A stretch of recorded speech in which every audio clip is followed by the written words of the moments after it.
At my daughter's engagement party, 60 guests raised their glasses to the man she was about to marry. A human rights lawyer. Compassionate. Brilliant. Perfect.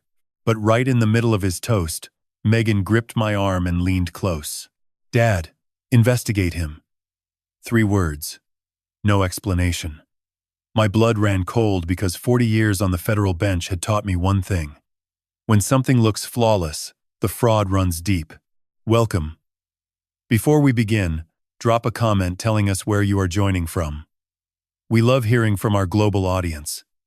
Hit that subscribe button and turn on notifications so you never miss a story. A quick reminder: this narrative blends fictional elements for entertainment and learning purposes. Any similarities to actual names or places are unintentional, though the lessons here hold genuine value for you. I need to take you back to that evening. Every detail matters, because in courtrooms and in life, the truth hides in the details people overlook. It was a Saturday in November. The kind of Napa Valley evening that tricks you into believing the world is gentle. Strings of Edison bulbs hung between the old olive trees on my property, casting a warm amber glow across tables draped in white linen. 60 people filled the garden. Friends, colleagues, neighbors, people I had known for decades, and people I had never seen before. The air smelled of rosemary, roasted garlic, and Napa Cabernet poured from bottles, produced by vineyards just beyond my western fence line. By 8 o'clock, the party had reached its peak. Voices layered into a single hum of celebration. Laughter rose and fell, like the hills surrounding us. And at the center of it all stood Ryan Caldwell, his arm around my daughter's waist, a glass of wine raised toward the crowd. He was giving a toast. His voice carried easily across the garden, warm and confident, the voice of a man accustomed to commanding a room without raising his volume. He spoke about Megan. About the night they met at a press event in San Francisco, about the way she challenged him, inspired him, made him believe in something bigger than his career. He spoke about family, about legacy, about the honor of standing in this garden, under these olive trees, asking for my blessing. "Megan," he said. His eyes locked on hers. "You are my verdict, the only one that matters. I promise to protect your happiness, your security, and your trust. Always." The crowd erupted. Glasses clinked. Someone whistled. A neighbor wiped her eyes. Megan smiled up at him, her hand resting on his chest, and for a moment the entire garden seemed to hold its breath in admiration of something beautiful. I stood at the edge of the terrace, a glass of wine in my hand that I had barely touched. I watched Ryan the way I had watched thousands of witnesses take the stand. Not his words, his face, the micro movements around his eyes, the timing of his pauses, the way his smile arrived a fraction of a second before the emotion it was supposed to represent. In 40 years on the federal bench, I had learned that the most dangerous liars are not the ones who stumble. They are the ones who never do. Ryan Caldwell had not stumbled once in 18 months. That fact alone should have been my first warning. Then Megan moved. She released Ryan's hand, kissed his cheek, and drifted through the crowd with the ease of someone who had grown up hosting gatherings in this very garden. She stopped to hug a neighbor. She laughed at a joke from one of her colleagues. She refilled a glass for an elderly friend of mine. No one paid attention to where she was heading. No one noticed when she reached me near the stone wall at the back of the garden. She wrapped her hand around my forearm. Her grip was tight. Too tight. The kind of grip that leaves a mark. She leaned close, her lips nearly touching my ear, and whispered 3 words that split my life into before and after. "Dad, investigate him." Then she released my arm. She stepped back. She turned toward the party and waved at one of Ryan's friends across the garden. She walked back to Ryan, slipped her hand into his, and tilted her head against his shoulder as if nothing had happened. As if she had not just detonated a bomb in the middle of her own engagement celebration. I did not move. 40 years of controlling my expression in courtrooms where murderers sat 15 feet away had trained me for moments exactly like this. My face showed nothing. My posture suggested a father enjoying a pleasant evening. But behind my eyes, a trial had already begun. Megan had not panicked. She had not cried. She had not whispered desperately the way people do when they are frightened and confused. She had delivered a tactical instruction. 3 words. No more. Because 3 words were all she could risk without being noticed. She had chosen this moment because the garden was crowded. Because Ryan could not see us clearly from where he stood. Because no one would question a daughter squeezing her father's arm at her own engagement party. She had chosen me because I had spent my entire career separating truth from performance. And because she could not do this alone. I stayed another 40 minutes. I moved through the garden, shaking hands, accepting congratulations, asking polite questions about vacations and grandchildren. I spent 10 minutes talking with Ryan about immigration policy, about landmark human rights cases, about the challenges of pro bono work in an era of shrinking funding. He answered every question with the precision of a prepared witness. Articulate, measured, never once caught off guard. But when I asked him to name a specific case he had argued, something shifted. It was subtle, a flicker behind his eyes, a half-second delay before his smile returned. He redirected the conversation to a broader topic with the skill of someone who had practiced deflection until it became instinct. A real lawyer would have rattled off case names the way a surgeon rattles off procedures. Ryan changed the subject. I smiled. I nodded. I complimented his taste in wine. And I filed the observation in the place where I had stored 40 years of courtroom evidence. By 9:30, guests began leaving. Ryan and Megan stood near the driveway, thanking people, hugging friends, playing the role of the perfect couple with seamless coordination. I watched from the terrace. Ryan glanced toward me once, raised his glass in a silent toast, and smiled. I raised mine in return. When the last car disappeared down the gravel road, Megan walked Ryan to the guest house beyond the olive grove. I watched them dissolve into the darkness, her hand in his, their voices soft and distant. Then I went inside. I locked the door. I climbed the stairs to the library. The room Helen had filled with first-edition law books and framed photographs, and the faint scent of the jasmine candles she used to burn while reading. I sat down at the desk and looked at the photograph in the silver frame. Helen, smiling in the garden, sunlight caught in her hair, an olive branch in her hand. The picture had been taken 2 years before the Alzheimer's stole everything. I stared at her face and heard her voice as clearly as if she were sitting across from me. Weigh the evidence, Walter. Not just in court. The real verdict is at home. For 5 years, I had wondered what she meant. Tonight, standing in her library, staring at her photograph, I finally understood. She had not been confused. She had been warning me, and the warning had just come true. My name is Walter Brennan. I am 67 years old, and for 4 decades, I sat on the federal bench at the United States Court of Appeals for the Ninth Circuit in San Francisco. 40 years of oral arguments, written opinions, and constitutional questions that kept me awake long after the courthouse went dark. 40 years of watching people sit in witness chairs and try to convince me that their version of events was the truth. I was good at my job because I learned early that truth has a texture. It is rough, imperfect, full of hesitations and contradictions. People telling the truth stumble over details because real memories are messy. They correct themselves. They say, I think, and maybe it was Tuesday, not Wednesday. Liars do not stumble. Liars deliver their stories like scripts, polished and seamless. Every answer ready before the question is finished. I built a career on that distinction. Helen understood this better than anyone. She was a professor of constitutional law at Stanford for 28 years. 4 published books on due process and equal protection. She could argue the 14th Amendment with a precision that made seasoned attorneys look like first-year students. We met at a legal conference in 1982. She was presenting a paper on prosecutorial misconduct. I was a young district court judge who thought he knew everything. She dismantled one of my arguments during the question period with such surgical elegance that I asked her to dinner that evening. She said no. I asked again the next morning. By Thursday, she said yes. We were married 14 months later. For 31 years, Helen was my compass. She had a way of seeing through surfaces that I envied and relied upon in equal measure. She could meet someone for 5 minutes and understand what it had taken me 5 depositions to uncover.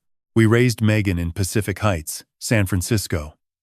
She grew up surrounded by legal arguments at the dinner table and shelves filled with books whose spines were cracked from actual reading. She did not become a lawyer. She became an investigative reporter for one of San Francisco's major newspapers. She had Helen's instinct for truth and my stubbornness, a combination that made her very good at her job. The Alzheimer's diagnosis came in 2013. Helen was 57. The first signs had appeared a year earlier. Misplaced keys. A sentence that trailed off mid-thought. We told ourselves it was stress. But Helen knew. She had always been honest about things other people preferred to ignore. The disease moved with a cruelty that still takes my breath away. Year by year, it erased the woman I loved. The professor who could cite Supreme Court opinions from memory began forgetting the names of her own students. By 2018, she sometimes looked at me with a polite confusion that suggested she was trying to remember where she had met this kind older gentleman who kept bringing her tea. I retired from the bench in 2019. I could not sit in a courtroom weighing evidence for the nation while the woman I loved was losing the ability to weigh whether it was morning or evening. We moved full-time to the property in Napa Valley. 15 acres of olive trees planted in the 1940s. A stone farmhouse with a library Helen had filled with first-edition law books, and a small olive press building made of fieldstone from the 1920s. It was supposed to be our retirement together. Instead, it became the place where I learned to watch someone disappear while still breathing. There was one moment I returned to more than any other. A Tuesday afternoon in March of 2020. Helen had not recognized Megan during a visit on Sunday. She had asked me 3 times who the young woman was and why she kept crying. But on this Tuesday, something shifted. I was reading aloud from a case opinion she had written in 1996. I did not know if she understood the words. I read them because the rhythm of legal language seemed to calm her. She reached out and took my hand. Her grip was surprisingly firm. Her eyes, cloudy and distant for months, were suddenly sharp, present, focused. She looked at me the way she had looked at me across that conference table in 1982. "Walter," she said. Her voice was clear, steady, the voice of a woman who had spent 3 decades commanding lecture halls. "Weigh the evidence. Not just in court. The real verdict is at home, especially with Megan." I leaned closer. "Helen, what do you mean?" But the clarity was already fading. Her eyes softened. Her grip loosened. She smiled at me with that polite, puzzled warmth that meant she was no longer sure who I was. 10 seconds of perfect lucidity in a sea of confusion. The window had closed. She passed away 4 months later. Quietly. In her sleep, Megan was 29. She sat beside the bed for 2 hours, holding her mother's hand, unable to speak. I stood by the window staring at the olive grove, feeling the same vertigo I had felt in courtrooms when a case I believed in suddenly collapsed. In the months that followed, Megan threw herself into work. Corruption investigations, financial fraud cases, stories that required the kind of relentless digging her mother would have admired. She visited less, called on Sundays.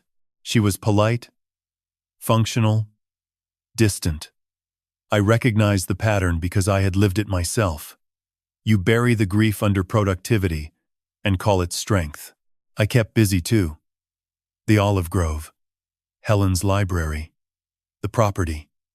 And I honored a request Helen had made 2 years before the Alzheimer's, took her ability to explain why. She had asked me to install security cameras around the property. 4 cameras. Main entrance, back terrace, olive press building, equipment shed. I thought it was excessive. We lived in one of the safest valleys in California. But Helen had insisted with an urgency that surprised me. "Please, Walter. Just do it. For my peace of mind." I did it. I never understood why it mattered so much to her. I would not understand for another 5 years. For 5 years I carried her last words like a stone in my chest. I thought she was talking about Megan's career, her independence, her tendency to work so hard she forgot to call her father. I was wrong. Helen had not been confused that afternoon. She had been more lucid than I had been in 40 years of weighing evidence. But I would not understand that until the evening my daughter whispered 3 words that changed everything. February of 2024. A Tuesday evening. I was in Helen's library reviewing a legal brief for a former clerk who had asked my opinion on an appellate strategy. Old habits. The phone rang. Megan's name appeared on the screen. She rarely called during the week unless something was urgent. A source had threatened her. An editor had killed a story, something that required the particular kind of calm only a retired judge could offer. "Dad," she said, and I could hear the smile. I set down my pen. I had not heard that sound in her voice in nearly 4 years. Not since before Helen's final decline. It was lighter, warmer, the kind of tone that carries hope the way a glass carries wine, carefully, as if afraid it might spill. "I met someone." 3 words. Different from the 3 she would deliver 8 months later, but equally powerful. I leaned back in the chair and listened. His name was Ryan Caldwell, 41 years old. He described himself as a human rights attorney specializing in immigration cases, representing asylum seekers and undocumented families facing deportation. Megan had met him 2 weeks earlier during an interview for a story she was writing about immigrant legal aid organizations in San Francisco. He was one of several attorneys she had contacted for background, but he was the one who had stayed after the interview ended, who had asked her questions about her work, who had listened with the kind of focused attention that made her feel like the most important person in the room. "He's different, Dad," she said. "He actually listens. Not the way people pretend to listen while they're waiting for their turn to talk. He listens like he's trying to understand." I recognized that description. Helen had said something almost identical about me 42 years ago when she told her father about the young judge she had met at a conference. "He listens like he's building a case," Helen had told him. Like every word matters. Hearing Megan echo, that sentiment stirred something in me. Joy, because my daughter was allowing herself to feel again. And beneath the joy, faint as a whisper, Helen's voice. "Weigh the evidence." Especially with Megan. Over the next 3 months, Megan and Ryan saw each other as often as their schedules allowed. He lived in San Francisco as well, though he traveled frequently for what he described as casework, consultations in Sacramento, depositions in Los Angeles, client meetings in Seattle. He sent flowers to her apartment. He called every evening, even from airports and hotel lobbies. She told me he was patient, that he never pressured her, that he understood she was still carrying grief from her mother's death, and he respected the pace she needed. I asked careful questions. Where did he grow up? What law school did he attend? Had he ever been married? Megan relayed his answers over the following weeks. He grew up in a small town in Connecticut, attended law school at a mid-tier institution in the Northeast that he rarely named, moved to California 12 years ago to focus on immigration work, and no, he had never been married.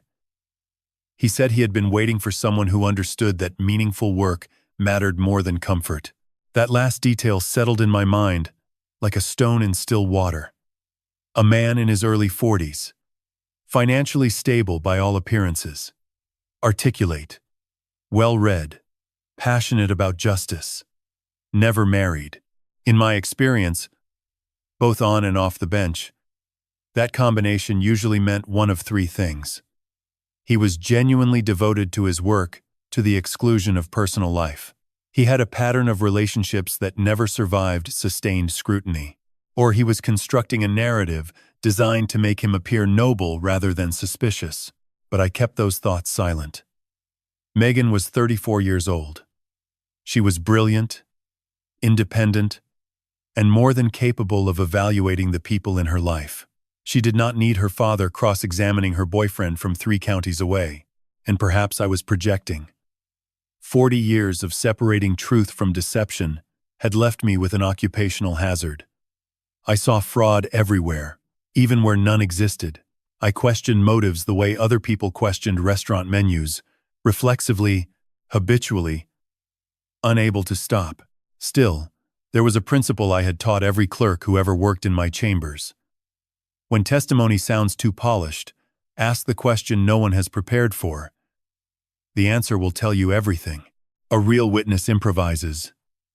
A prepared witness deflects. I had not yet had the chance to ask Ryan Caldwell an unprepared question. But I already knew, with the instinct that 40 years of bench work had sharpened into something almost physical, that when I did, his answer would matter more than anything he had volunteered. Megan called again in late April. Her voice was steadier this time, more certain. Ryan wanted to meet me.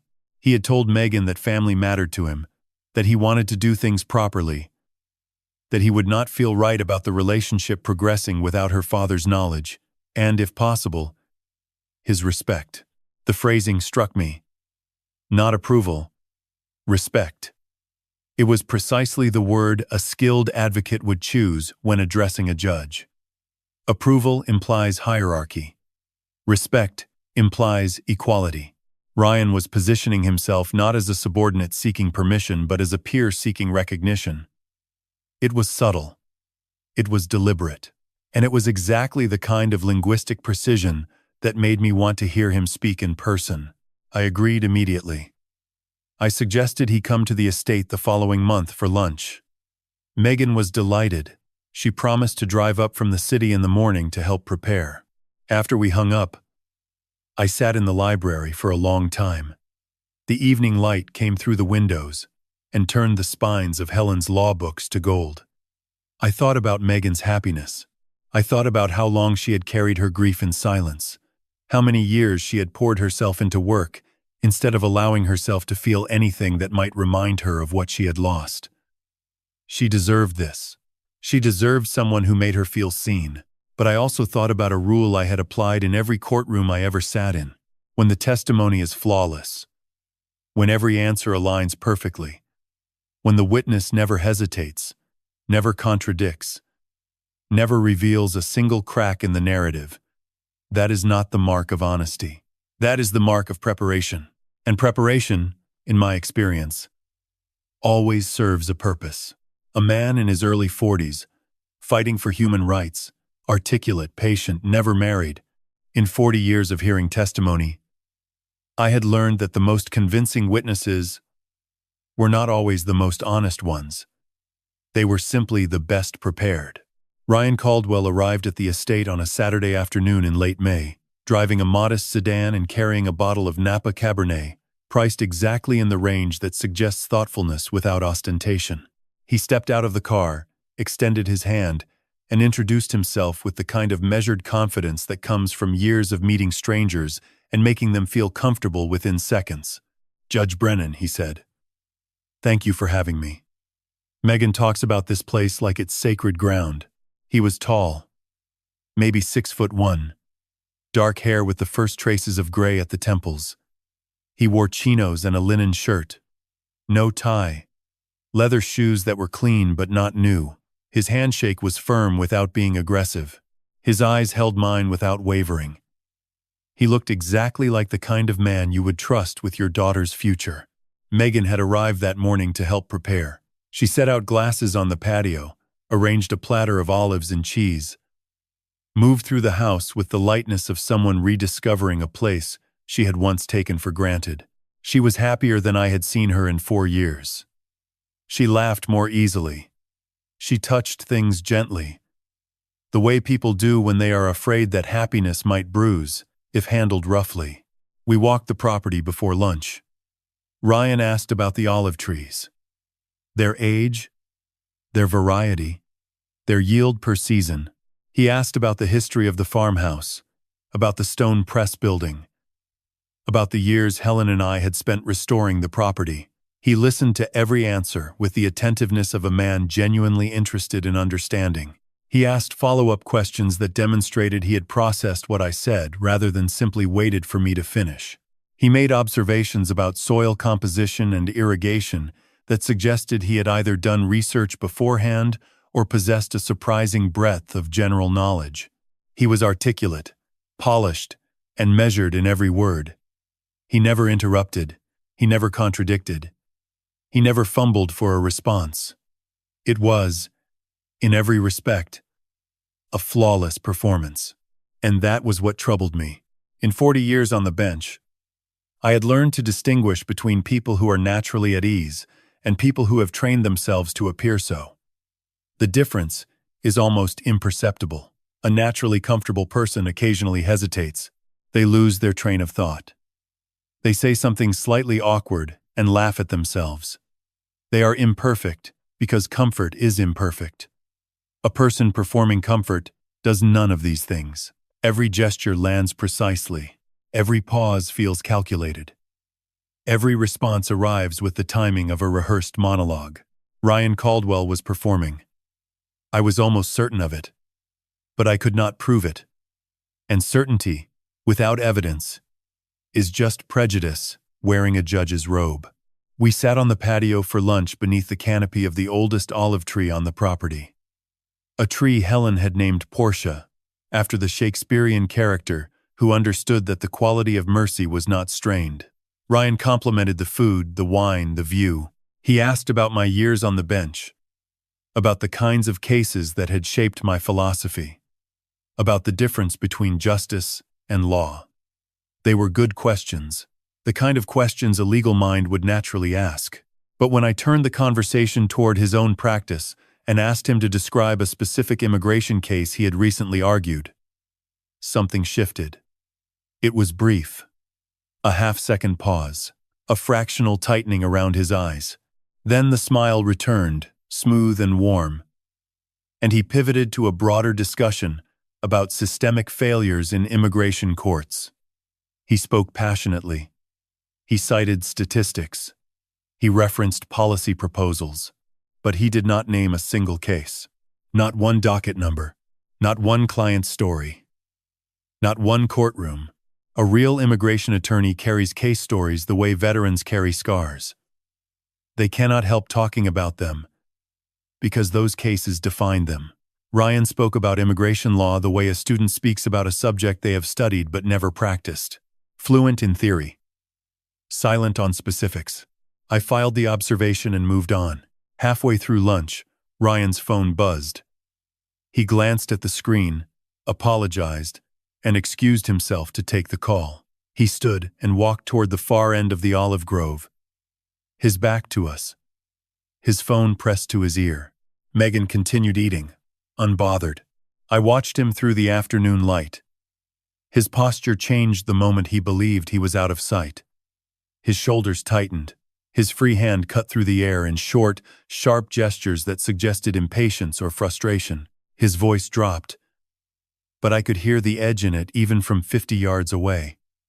This was not the measured, thoughtful Ryan who had been sitting at my table moments earlier. This was someone else, entirely. Then he turned and saw me watching. The transformation was instantaneous. Shoulders relaxed. Hand dropped. Voice softened. He ended the call within seconds, slipped the phone into his pocket, and walked back to the patio wearing the same easy smile he had arrived with. Sorry about that, he said, settling into his chair. A colleague in Washington. Coordination on a brief. You know how it is. I nodded. I did know. But what I had just witnessed was not a collegial conversation about a legal brief. It was something else, and the speed with which he had reassembled his composure told me he had practiced hiding whatever that something else was. Megan did not notice. She was watching Ryan the way people watch something they have already decided to believe in. She smiled when he returned. She touched his arm. She was invested, and I understood why. He was everything she had been looking for after 4 years of grief. Present, patient, attentive, But presence can be performed, patience can be strategic, and attention, when weaponized, is the most dangerous tool in a con man's inventory. After lunch, Ryan thanked me for my hospitality. He shook my hand, hugged Megan, and promised to take care of her. He drove away in the same modest sedan, the afternoon light catching the dust his tires raised on the gravel road. Megan stood beside me in the driveway, watching the car disappear behind the olive trees. "So, Dad," she said carefully, "what do you think?" I looked at her. I thought about the phone call, about the missing case names, about the perfect answers, about the posture shift I had witnessed from 50 yards away. I thought about Helen's voice in my head. I thought about how easy it would be to ruin this for Megan with a single careless word. "If you're happy, I'm happy," I said. She smiled. She hugged me. She drove back to San Francisco that evening, humming a song I had not heard her hum since she was a teenager. I sat alone in the library that night, a glass of wine untouched on the desk. I told myself I was paranoid, that 40 years of reading liars had made me incapable of trusting anyone, that Megan deserved happiness, and I had no right to poison it with suspicion I could not substantiate. I told myself that a missed case name and a tense phone call did not constitute evidence of anything other than a busy professional managing a complicated schedule. I lied to myself like that for the next 14 months. Not one word of it was true. They dated for 16 months before Ryan proposed. 16 months during which he did everything exactly right. That alone should have told me everything. In July, 4 months after they began seeing each other, Ryan introduced Megan to his parents. Gerald and Linda Caldwell drove up from Sacramento, he said, to meet the woman their son had been talking about for months. They arrived at the estate on a Saturday afternoon in a well-maintained SUV, dressed in the comfortable clothes of retired professionals who had earned their ease. Gerald said he had been an electrical engineer for Pacific Gas and Electric for 32 years. Linda said she had taught 4th grade in the Sacramento Unified School District for 28. They were warm, polite, easy to talk to. We sat on the patio beneath the olive trees, and they told stories about Ryan as a child. His first bicycle, the summer he spent volunteering at a legal aid clinic in Hartford, the debate tournaments he won in high school, the Thanksgiving he tried to cook dinner by himself and nearly burned down the kitchen. The stories were detailed, affectionate, delivered with the natural rhythm of parents who had spent decades accumulating memories they loved to share. Linda laughed at the right moments. Gerald offered fatherly advice about maintaining old properties. They complimented the olive oil, thanked me for my hospitality, and hugged Megan goodbye, with what appeared to be genuine warmth. Everything they said was exactly what parents should say. Every gesture landed precisely where it should.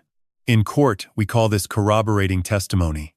When multiple witnesses tell the same story with the same emotional texture and the same level of detail, it either means the truth is so vivid that everyone remembers it the same way, or it means they rehearsed. I watched Gerald and Linda the way I had watched thousands of corroborating witnesses. They were good, very good.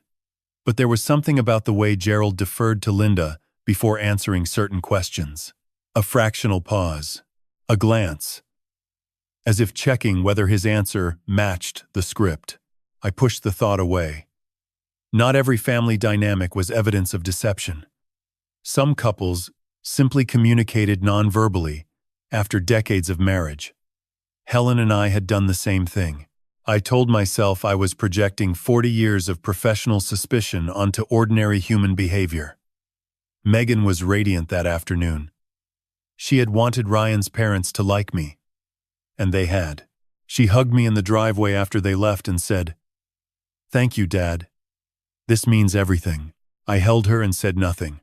Over the next several months, Ryan became a regular presence at the estate. He visited most weekends, helped with small projects in the olive grove, joined me for walks through the rows of trees. He asked thoughtful questions about harvest schedules, about the difference between Tuscan and Spanish olive varieties, about the economics of small-scale production. He never overstayed his welcome. He never made demands. He was the kind of guest you genuinely enjoyed having around, but his phone behavior continued to bother me. He took calls at the far edge of the property, his back turned, his voice too low to overhear. If I approached, the conversation ended immediately. When he set his phone on the table, the screen was always face down. When it buzzed during meals, he glanced at it and ignored it. But I saw the way his jaw tightened, the way his fingers drummed against his thigh beneath the table. In courtrooms, concealed communication is a red flag. It means the witness has a second audience, someone they are reporting to, someone whose instructions they are following. In September, 14 months after they met, Ryan proposed. He took Megan to a restaurant overlooking the San Francisco Bay, arranged a table by the windows, and asked her to marry him as the sun dropped into the Pacific. She called me from the parking lot, breathless, her voice trembling with a happiness I had not heard since before Helen got sick. "Dad," she said. He proposed. "We're getting married." I sat down in the library. Helen's photograph watched me from the desk. I felt joy because Megan was happy, relief because she had found someone who made her feel safe, and beneath both, quiet and persistent, an unease I could not name. They began planning immediately. Megan wanted an intimate winter wedding, 70 or 80 guests, mid-December, 10 weeks after the engagement party. The engagement party itself would be in early November, hosted at the estate. Ryan supported every decision, deferred to her preferences, covered expenses without hesitation. He was, once again, exactly what she needed. And I told myself once again that perfection was not a crime. Then came the weekend before the engagement party. Ryan stayed at the estate to help with final preparations. We set up tables in the garden, arranged chairs beneath the olive trees, tested the sound system for the toasts. Megan was in San Francisco managing details with the caterer. It was just the two of us working in the late afternoon light. I went inside to refill water bottles. As I walked back through the hallway, I heard Ryan's voice coming from the kitchen. He was standing near the window, his phone pressed to his ear, his posture rigid. His back was to me. "After the ceremony, we moved to phase 2, he said. His voice was sharp, controlled. Nothing like the warm, thoughtful tone he used in conversation. The leverage package is ready. Everything moves after the signatures. No mistakes. I stopped in the doorway. I did not breathe. The timeline hasn't changed, Ryan continued. 10 weeks. That's what we agreed. No deviations. We execute on schedule. He paused, listening. Then he spoke again, quieter. She trusts me completely. The father is cautious but manageable. He's a retired judge, not an active threat. By the time he figures it out, we'll be in Mexico City. I stepped onto the tile floor. My shoe made a faint sound against the stone. Ryan turned, saw me, and ended the call instantly. The transformation was immediate. Shoulders dropped, jaw unclenched. The smile reappeared, warm and easy, as if he had been discussing dinner reservations. "Caterer," he said, slipping the phone into his pocket. "They want to change the appetizer lineup last minute. You know how it is." I handed him the water bottle. "Always something," I said. He laughed. I laughed. We walked back to the garden together and continued setting up tables as if nothing had happened. As if I had not just heard the man my daughter was about to marry describe me as manageable. As if the words leverage package and after the signatures were not burning through my chest like a verdict I had not yet delivered. In 40 years on the bench, I had heard every kind of lie. From the desperate to the calculated. From trembling defendants to polished executives. But hearing one through my own kitchen window, spoken by the man my daughter loved, was something no courtroom could have prepared me for. The engagement party was 6 days away. The engagement party ended at 10:15. I stood on the terrace watching the last headlights disappear down the gravel road. Ryan and Megan walked the final guests to their cars, hugging, laughing, performing the roles of the perfect couple with seamless coordination. During the 40 minutes since Megan's whisper, I had done what I had done in every courtroom for 4 decades. I observed. Not Ryan. I had already cataloged his tells. What I studied instead were the people around him. Ryan's guest list included roughly 15 friends and professional contacts. They were polished, articulate, well-dressed. But something about the group did not hold together. Real colleagues share private jokes. They reference shared experiences without prompting. Ryan's friends did none of these things. They spoke fluently to other guests. But with each other, they were strangely formal, as if they had been assembled for an occasion rather than drawn together by genuine connection. I filed the observation. Later, I would learn that almost none of them were who they claimed to be. I did not sleep that night.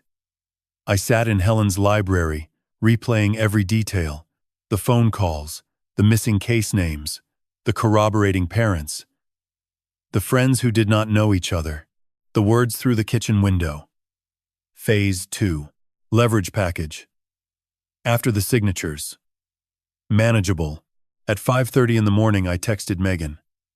Meet me outside. She appeared 5 minutes later. Barefoot. Jacket over pajamas. Hair uncombed. Her face told me everything. She had not slept either. We walked without speaking into the olive grove, following the path toward the stone wall at the western edge of the property. Far enough from the guest house that Ryan could not hear us. Far enough that if he looked out a window, he would see only a father and daughter sharing a quiet morning. She checked over her shoulder twice. When we reached the wall, she turned to face me. Arms crossed. Jaw set in the same expression I had seen on Helen's face 100 times. Determined, frightened, ready. Tell me, I said. She took a breath. Then she told me about the notebook. It had happened 3 weeks before the engagement party. She had been at her apartment. Ryan was in the shower. His leather messenger bag hung on a dining chair. A moleskine notebook had slipped partially from the open flap. She picked it up to push it back inside, and it fell open in her hands.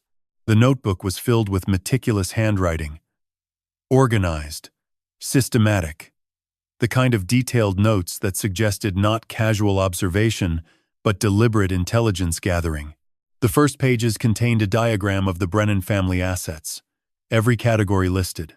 The Napa Valley estate, $5.4 million. Investment portfolio, $7.2 million. Helen's educational trust fund for future grandchildren, $4.8 million. Rare law book collection and historical legal documents, $3.6 million. Total estimated value, $21 million. The numbers were precise. Too precise. Someone had done extensive research, but it was the following pages that made her blood run cold. Under a heading in block letters, leverage points.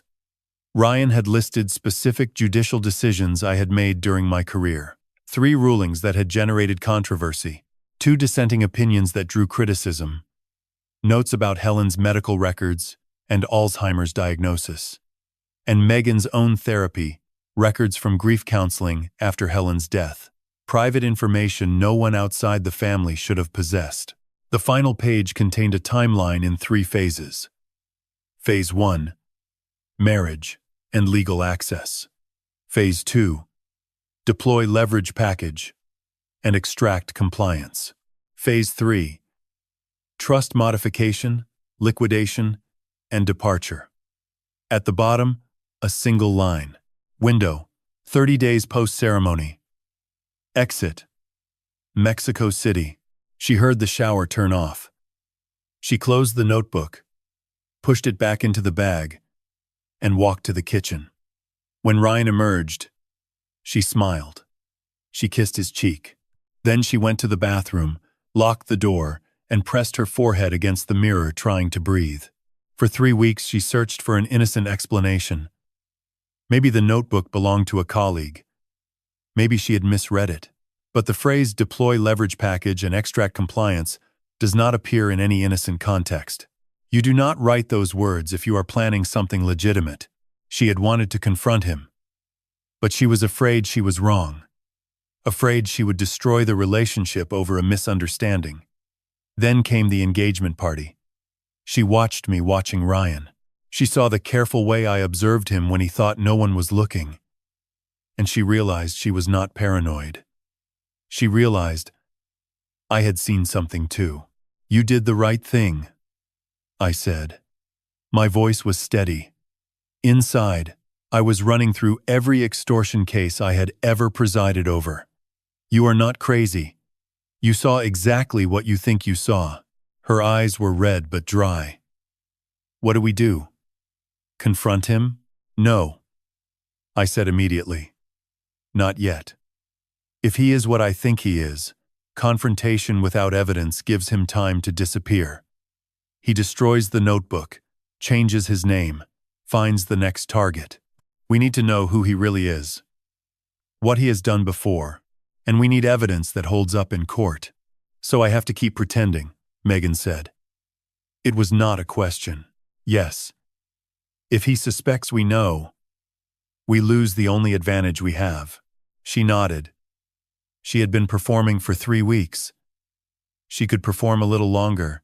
I will call the family attorney this morning, I said. Then someone who specializes in this kind of investigation.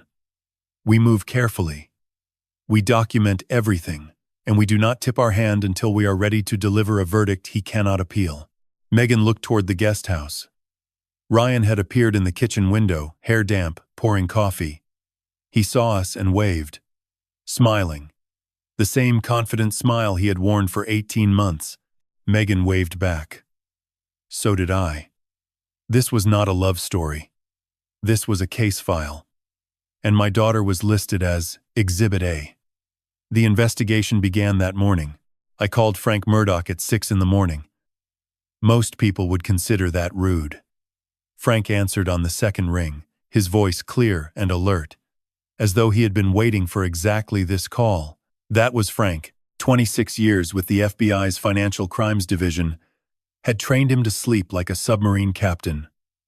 One eye open, one ear tuned to the frequency of trouble.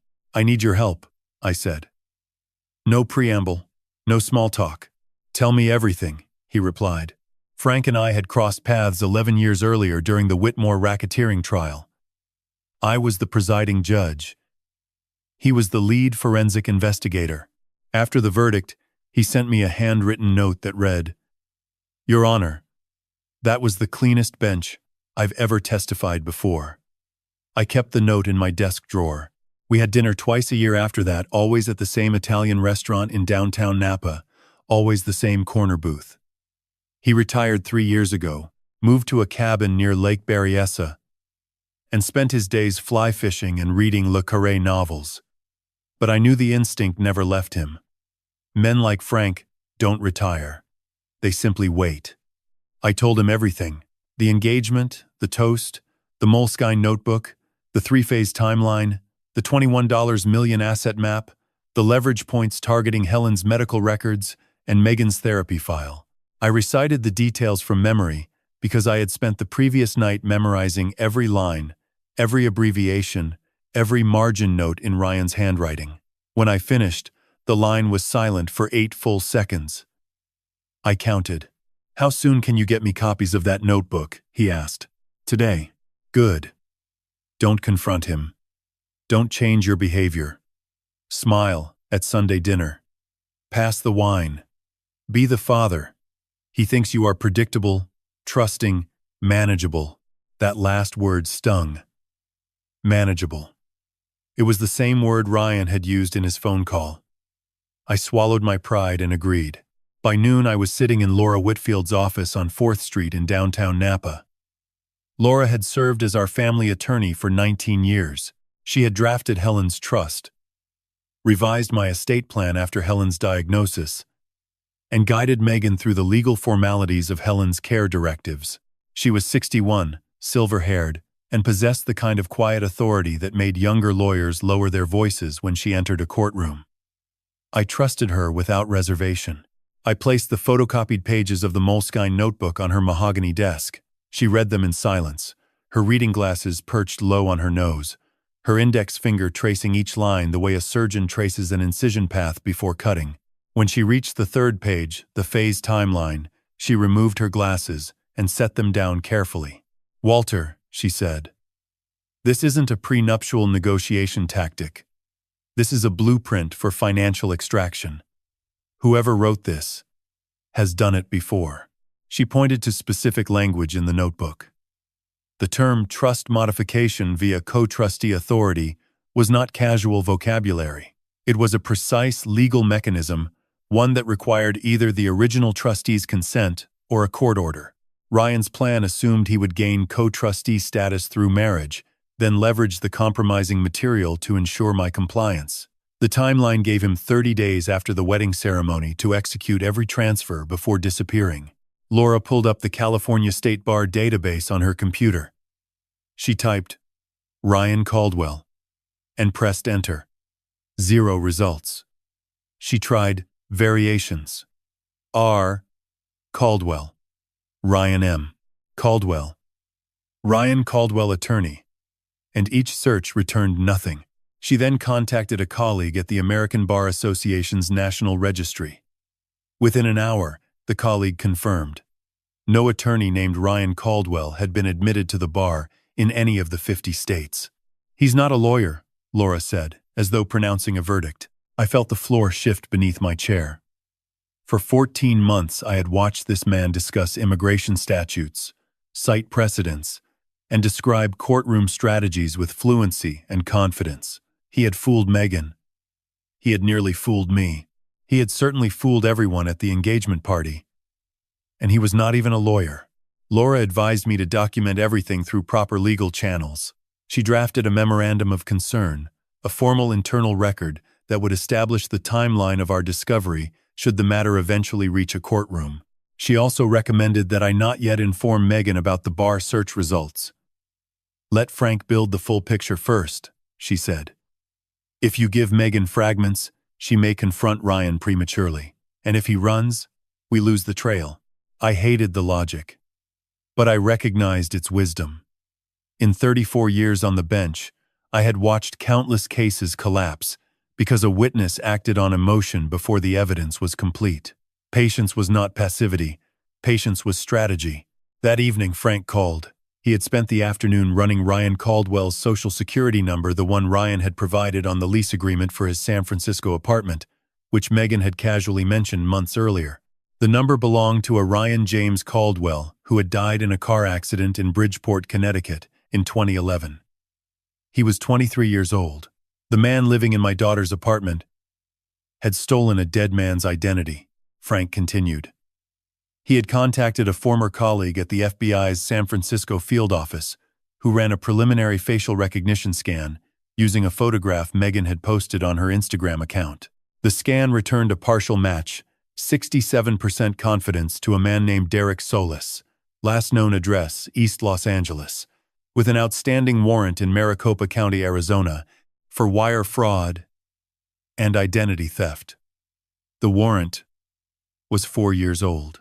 "Walter," Frank said, and his voice carried the particular gravity I recognized from trial testimony, the tone a man uses when he knows the next sentence will change the trajectory of a case. "Ryan Caldwell doesn't exist.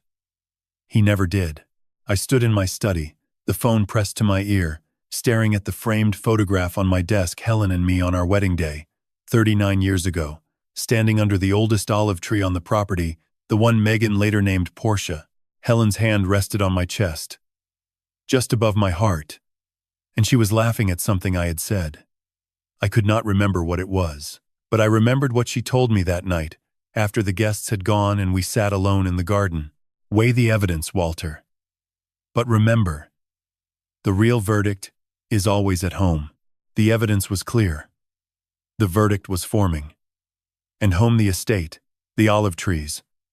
My daughter's future was exactly what this man intended to steal. I sat down at my desk, opened the leather-bound notebook Helen had given me on my 60th birthday, and began to write. Not a journal entry. A case file. In the matter of Derek Solis, also known as Ryan Caldwell, I listed every fact, every date, every inconsistency I had observed since March. The handwriting was steady. The hand was not. Frank would arrive tomorrow morning. The investigation had officially begun. Frank Murdoch arrived at 8 the next morning, driving a dented Subaru Outback that smelled faintly of trout and black coffee. He carried a scarred leather briefcase, a laptop older than some of my law clerks, and the calm, unhurried demeanor of a man who had spent 3 decades walking into rooms where people were lying. I met him at the front gate. We shook hands.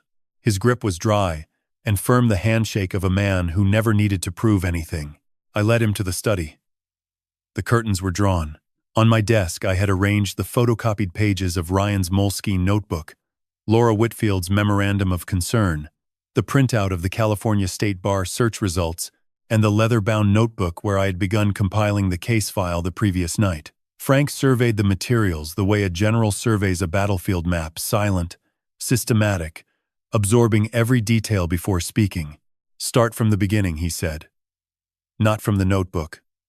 From the first time Megan mentioned his name. So I did. I walked Frank through every interaction, every conversation, every observation I had cataloged since March. The flowers that arrived like clockwork, the nightly phone calls, Ryan's answers that were always polished, never hesitant, the Connecticut childhood, the mid-tier New England law school he never named, the 12 years in California with no verifiable professional history, the engagement party where 15 strangers smiled too broadly and knew too little, the overheard phone call, phase 2, leverage package, after the signatures, the father is manageable. Frank listened without interrupting. He took no notes. I would later learn that he never took notes during initial briefings. He recorded everything internally, then wrote his observations afterward in a precise, numbered format he had developed during his years at the Bureau. When I finished, Frank opened his laptop and turned the screen toward me. He had spent the previous night building a preliminary profile. The facial recognition match 67% confidence pointed to Derek Solis, born 1,983 inches East Los Angeles, to Alejandro Solis and Maria Reyes Solis. Alejandro had been a construction foreman and community organizer who, in 2003, was arrested on charges of harboring undocumented workers at a job site in Riverside County. The case went to federal court. The presiding judge, and here Frank paused. Watching my face was the Honorable Walter Brennan. I remembered the case. United States versus Alejandro Solis. I remembered it because it was one of the decisions that haunted me. Alejandro Solis had no criminal record.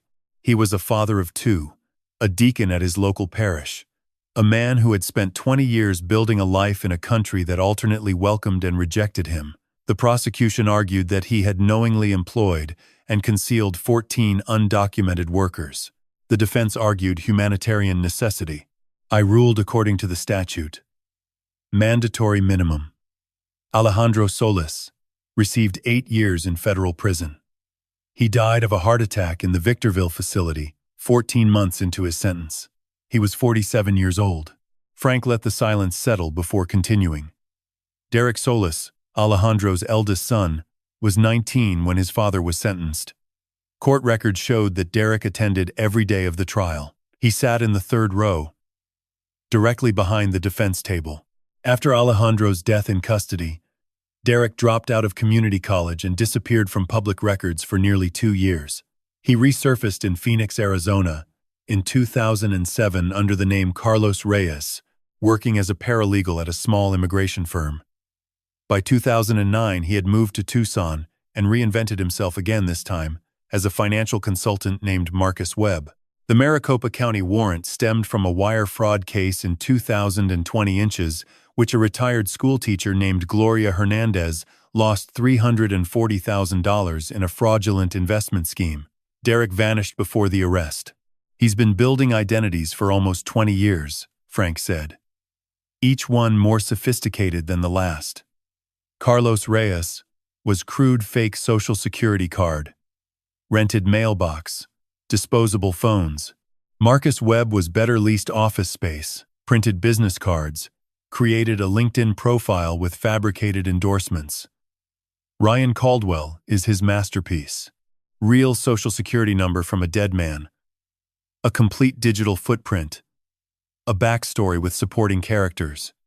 He paused. Those parents who visited your estate in July, Gerald and Linda, I'd bet my pension they're hired actors. I thought of Gerald's slight hesitation before answering my question about Ryan's childhood. The microsecond pause. The rehearsed anecdote about the bicycle accident. I had noticed it then, and dismissed it. I would not dismiss anything again. Frank outlined his investigation plan. Phase 1. Verify the identities of Gerald and Linda Caldwell by cross-referencing their photographs with Sacramento public records, driver's license databases, and social media. Phase 2. Trace the financial infrastructure behind Ryan's operation. The bank accounts, the shell companies, the offshore pathways mentioned in the notebook's Phase 3 timeline. Phase 3. Identify accomplices. A scheme of this complexity, Frank explained, was never a solo operation. Someone had provided Ryan with Helen's medical records. Someone had obtained Megan's therapy notes. Someone had access to my estate plan and trust documents information that was not publicly available. There's a source inside your circle, Frank said. Someone close enough to access privileged information. We need to find that person before they realize we're looking. The words landed like a gavel strike. Someone close to me, a friend, a colleague, a professional advisor, had been feeding information to the man who intended to dismantle my family's future. I reviewed the list mentally. Laura Whitfield, my attorney. Dr. Amara Singh, Helen's neurologist. Janet Kowalski, the estate accountant. David Chen, my former law clerk, who still managed certain administrative details for the trust. Each of these people had access to different pieces of the puzzle. Together, their information formed the complete picture that Ryan had assembled in his Moleskine notebook. Frank noticed my expression. Don't accuse anyone yet, he said. We follow the evidence. We trace the information pathways. The source will reveal themselves through the data. That afternoon, Frank set up a secure workspace in the guest cottage behind the main house. He installed encrypted communication software on a dedicated laptop, established a virtual private network routed through 3 separate servers, and created a shared digital case file that only he, Laura, and I could access. He labeled it with the case number he had assigned, FM 20240037.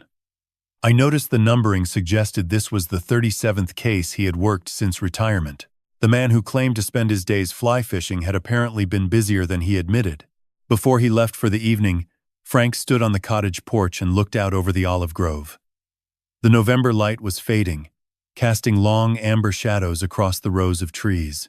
Portia, the oldest tree, stood at the far end like a sentinel. Walter, he said, without turning around. This man watched his father die in prison because of a sentence you handed down. He spent 20 years becoming someone who could get close enough to take everything from you. This isn't just fraud.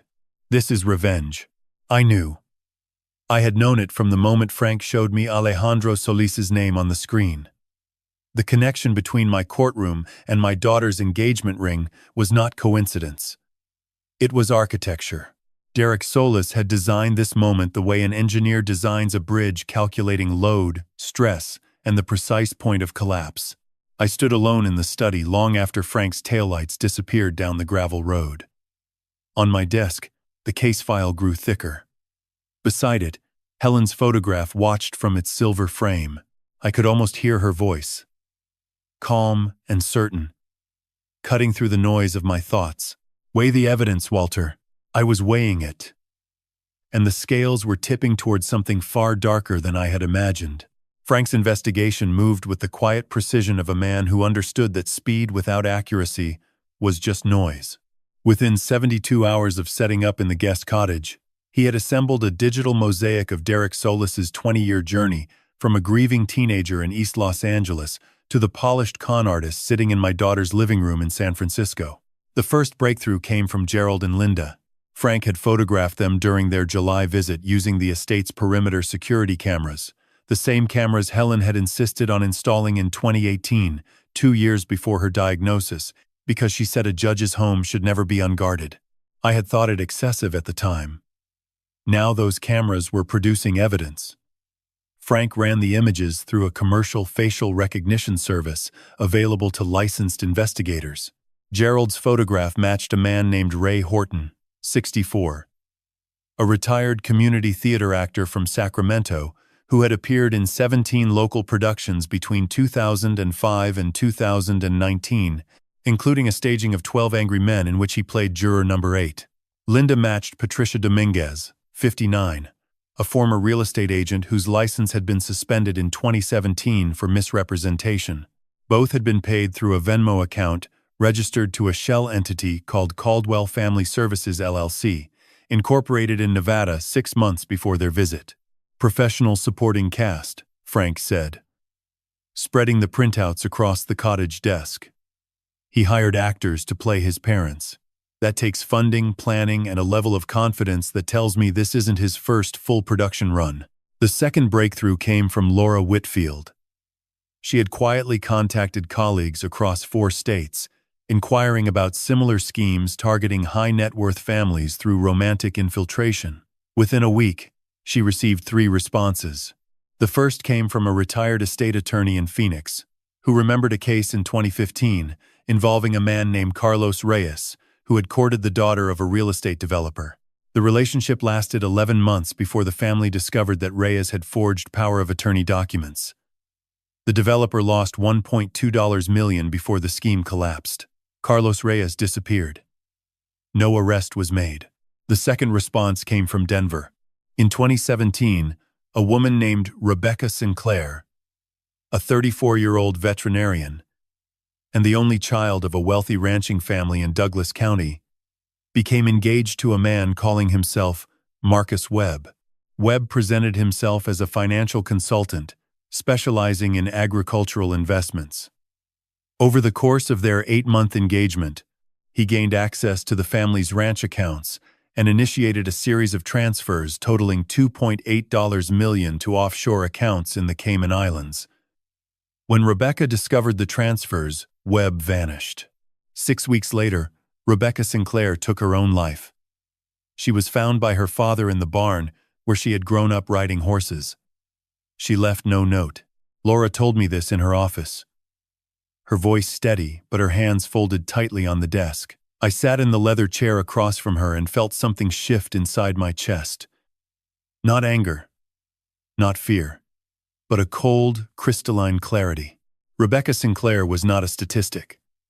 She was a woman who had trusted someone, been betrayed, and found the weight of that betrayal unbearable.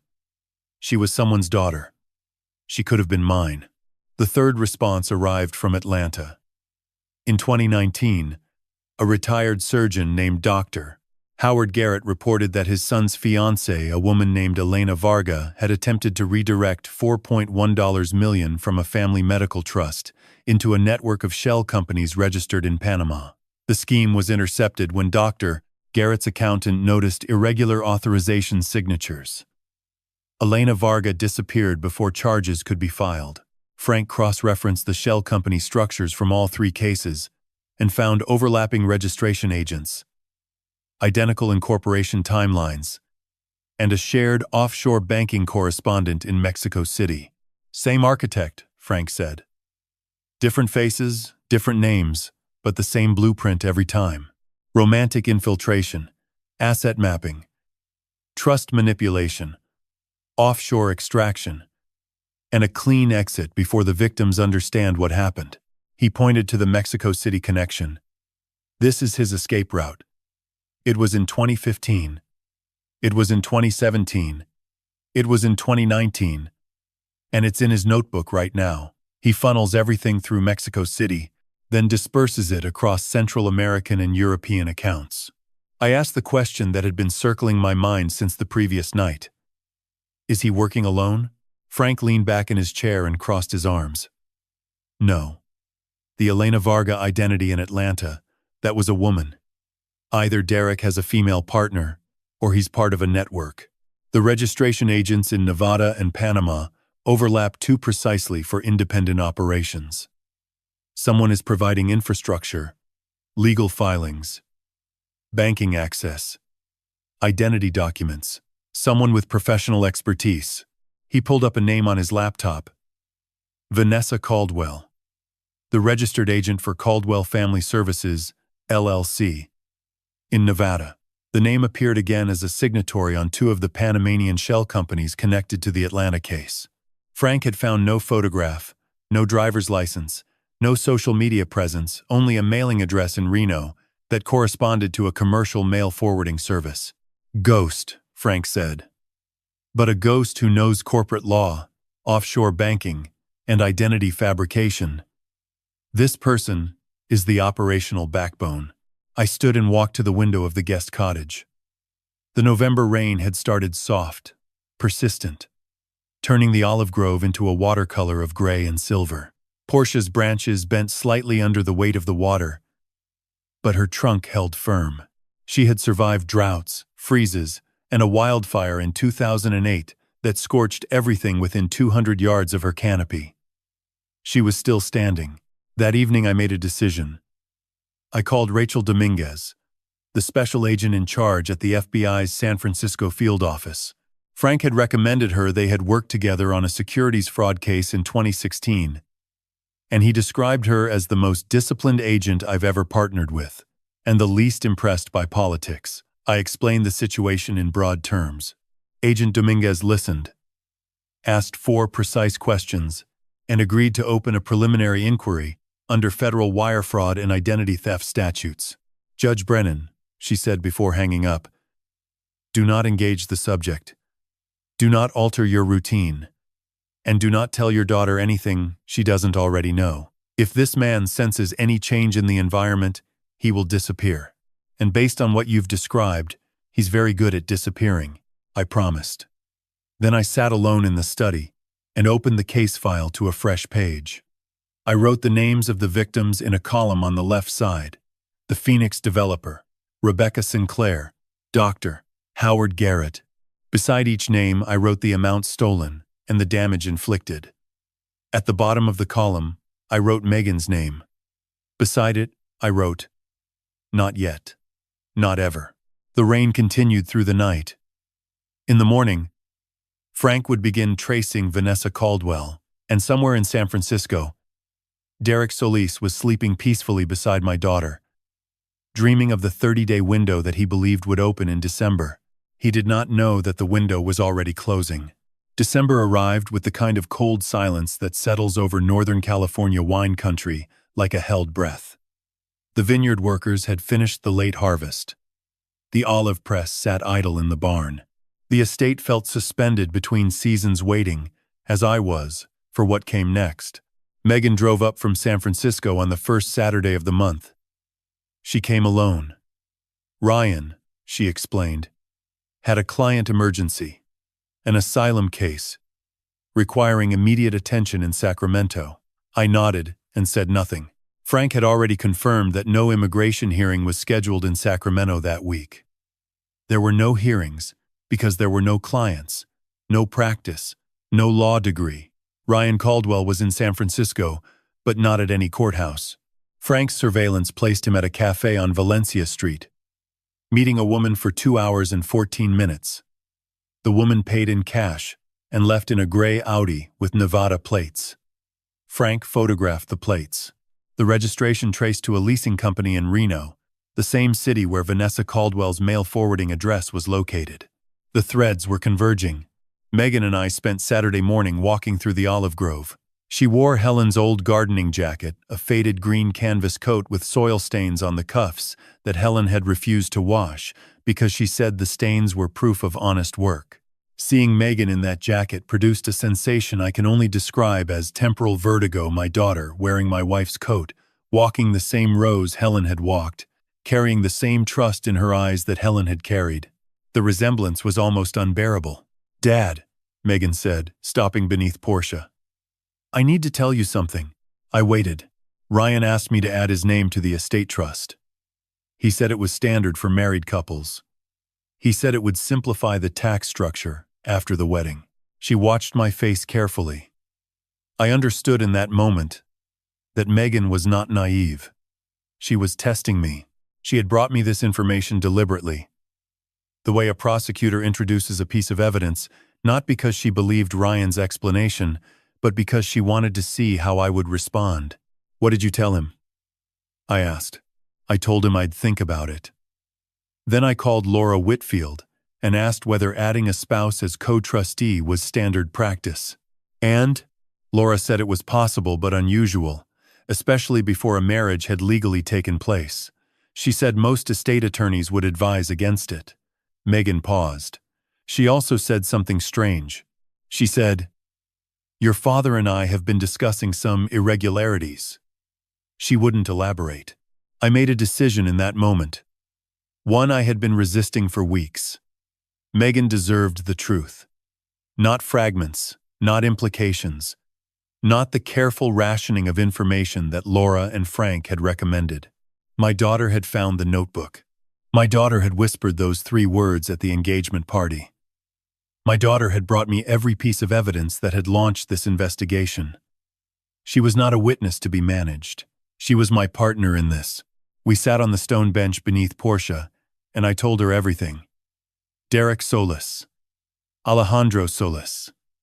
The trial in 2003. The death in Victorville. The chain of stolen identities, Carlos Reyes, Marcus Webb, Ryan Caldwell. The hired actors. The 3 prior victims. Rebecca Sinclair.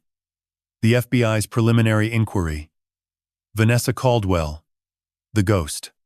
I spoke for 40 minutes, without interruption, and Megan listened with an expression I recognized from my own courtroom, the face of someone absorbing testimony that confirms what they already suspected, but hoped was not true. When I finished, she did not cry. She did not raise her voice. She sat perfectly still for a long moment, her hands folded in her lap, her eyes fixed on the gnarled trunk of Portia. Then she said something that I will carry with me for the rest of my life. I knew something was wrong the night he proposed. He looked at me across the table, and his eyes were perfect, the angle, the moisture, the softness. Every element was there, but it felt like watching someone perform a painting instead of paint one. I told myself I was being paranoid. I told myself that not every man who seems too good is hiding something. But Mom's voice kept coming back. She looked at me. Weigh the evidence, Megan. That's what she would have said. I reached for her hand. She gripped mine with a strength that reminded me she was not the girl I had carried through this grove on my shoulders. She was a journalist. She had spent 8 years interviewing people who lied for a living, politicians, executives, publicists. She understood deception the way a surgeon understands disease. Not as a moral failure, but as a condition with symptoms, patterns, and a prognosis. What do we do now? She asked. We continue the performance, I said. Ryan believes he's controlling the timeline. He believes the wedding will proceed in mid-December and that the 30-day window will open on schedule. We let him believe that. Meanwhile, Frank and the FBI build the case. When the evidence is complete, we end it. Megan nodded slowly. I have to go back to San Francisco and sleep next to a man who is planning to destroy us. Yes, and I have to smile. And plan the wedding. And pretend that I don't know his real name. Yes, she released my hand and stood. She walked 3 steps toward the grove, then stopped and turned back.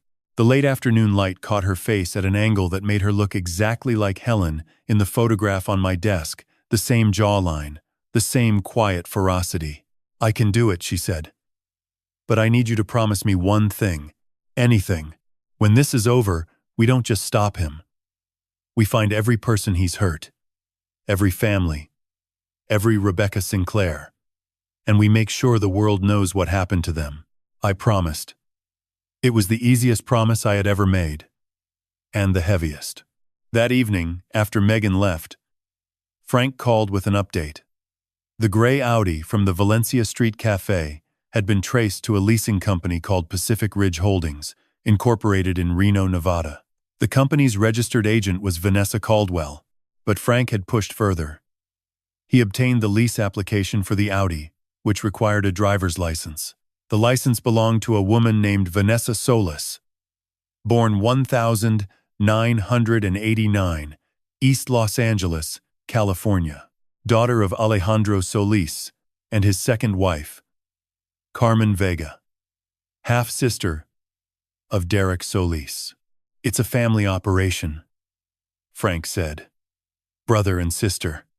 He runs the front, the romance, the charm, the performance. She runs the back end, the shell companies, the banking infrastructure, the exit logistics. They've been doing this together for at least a decade."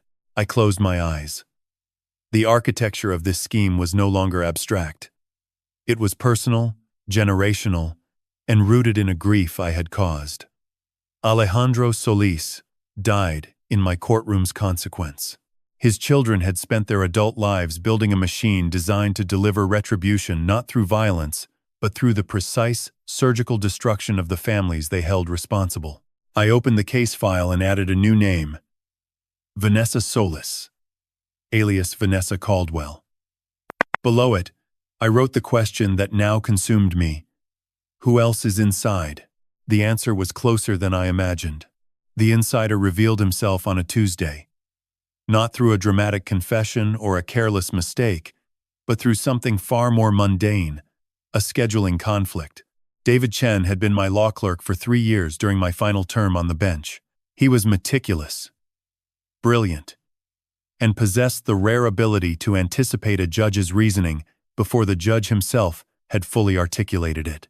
After I retired, David transitioned into private practice, but continued to manage certain administrative functions for the Brennan Family Trust, filing annual tax documents, coordinating with Laura Whitfield on amendments, and maintaining the digital archive of estate records that included asset valuations, beneficiary designations, and Helen's medical directives.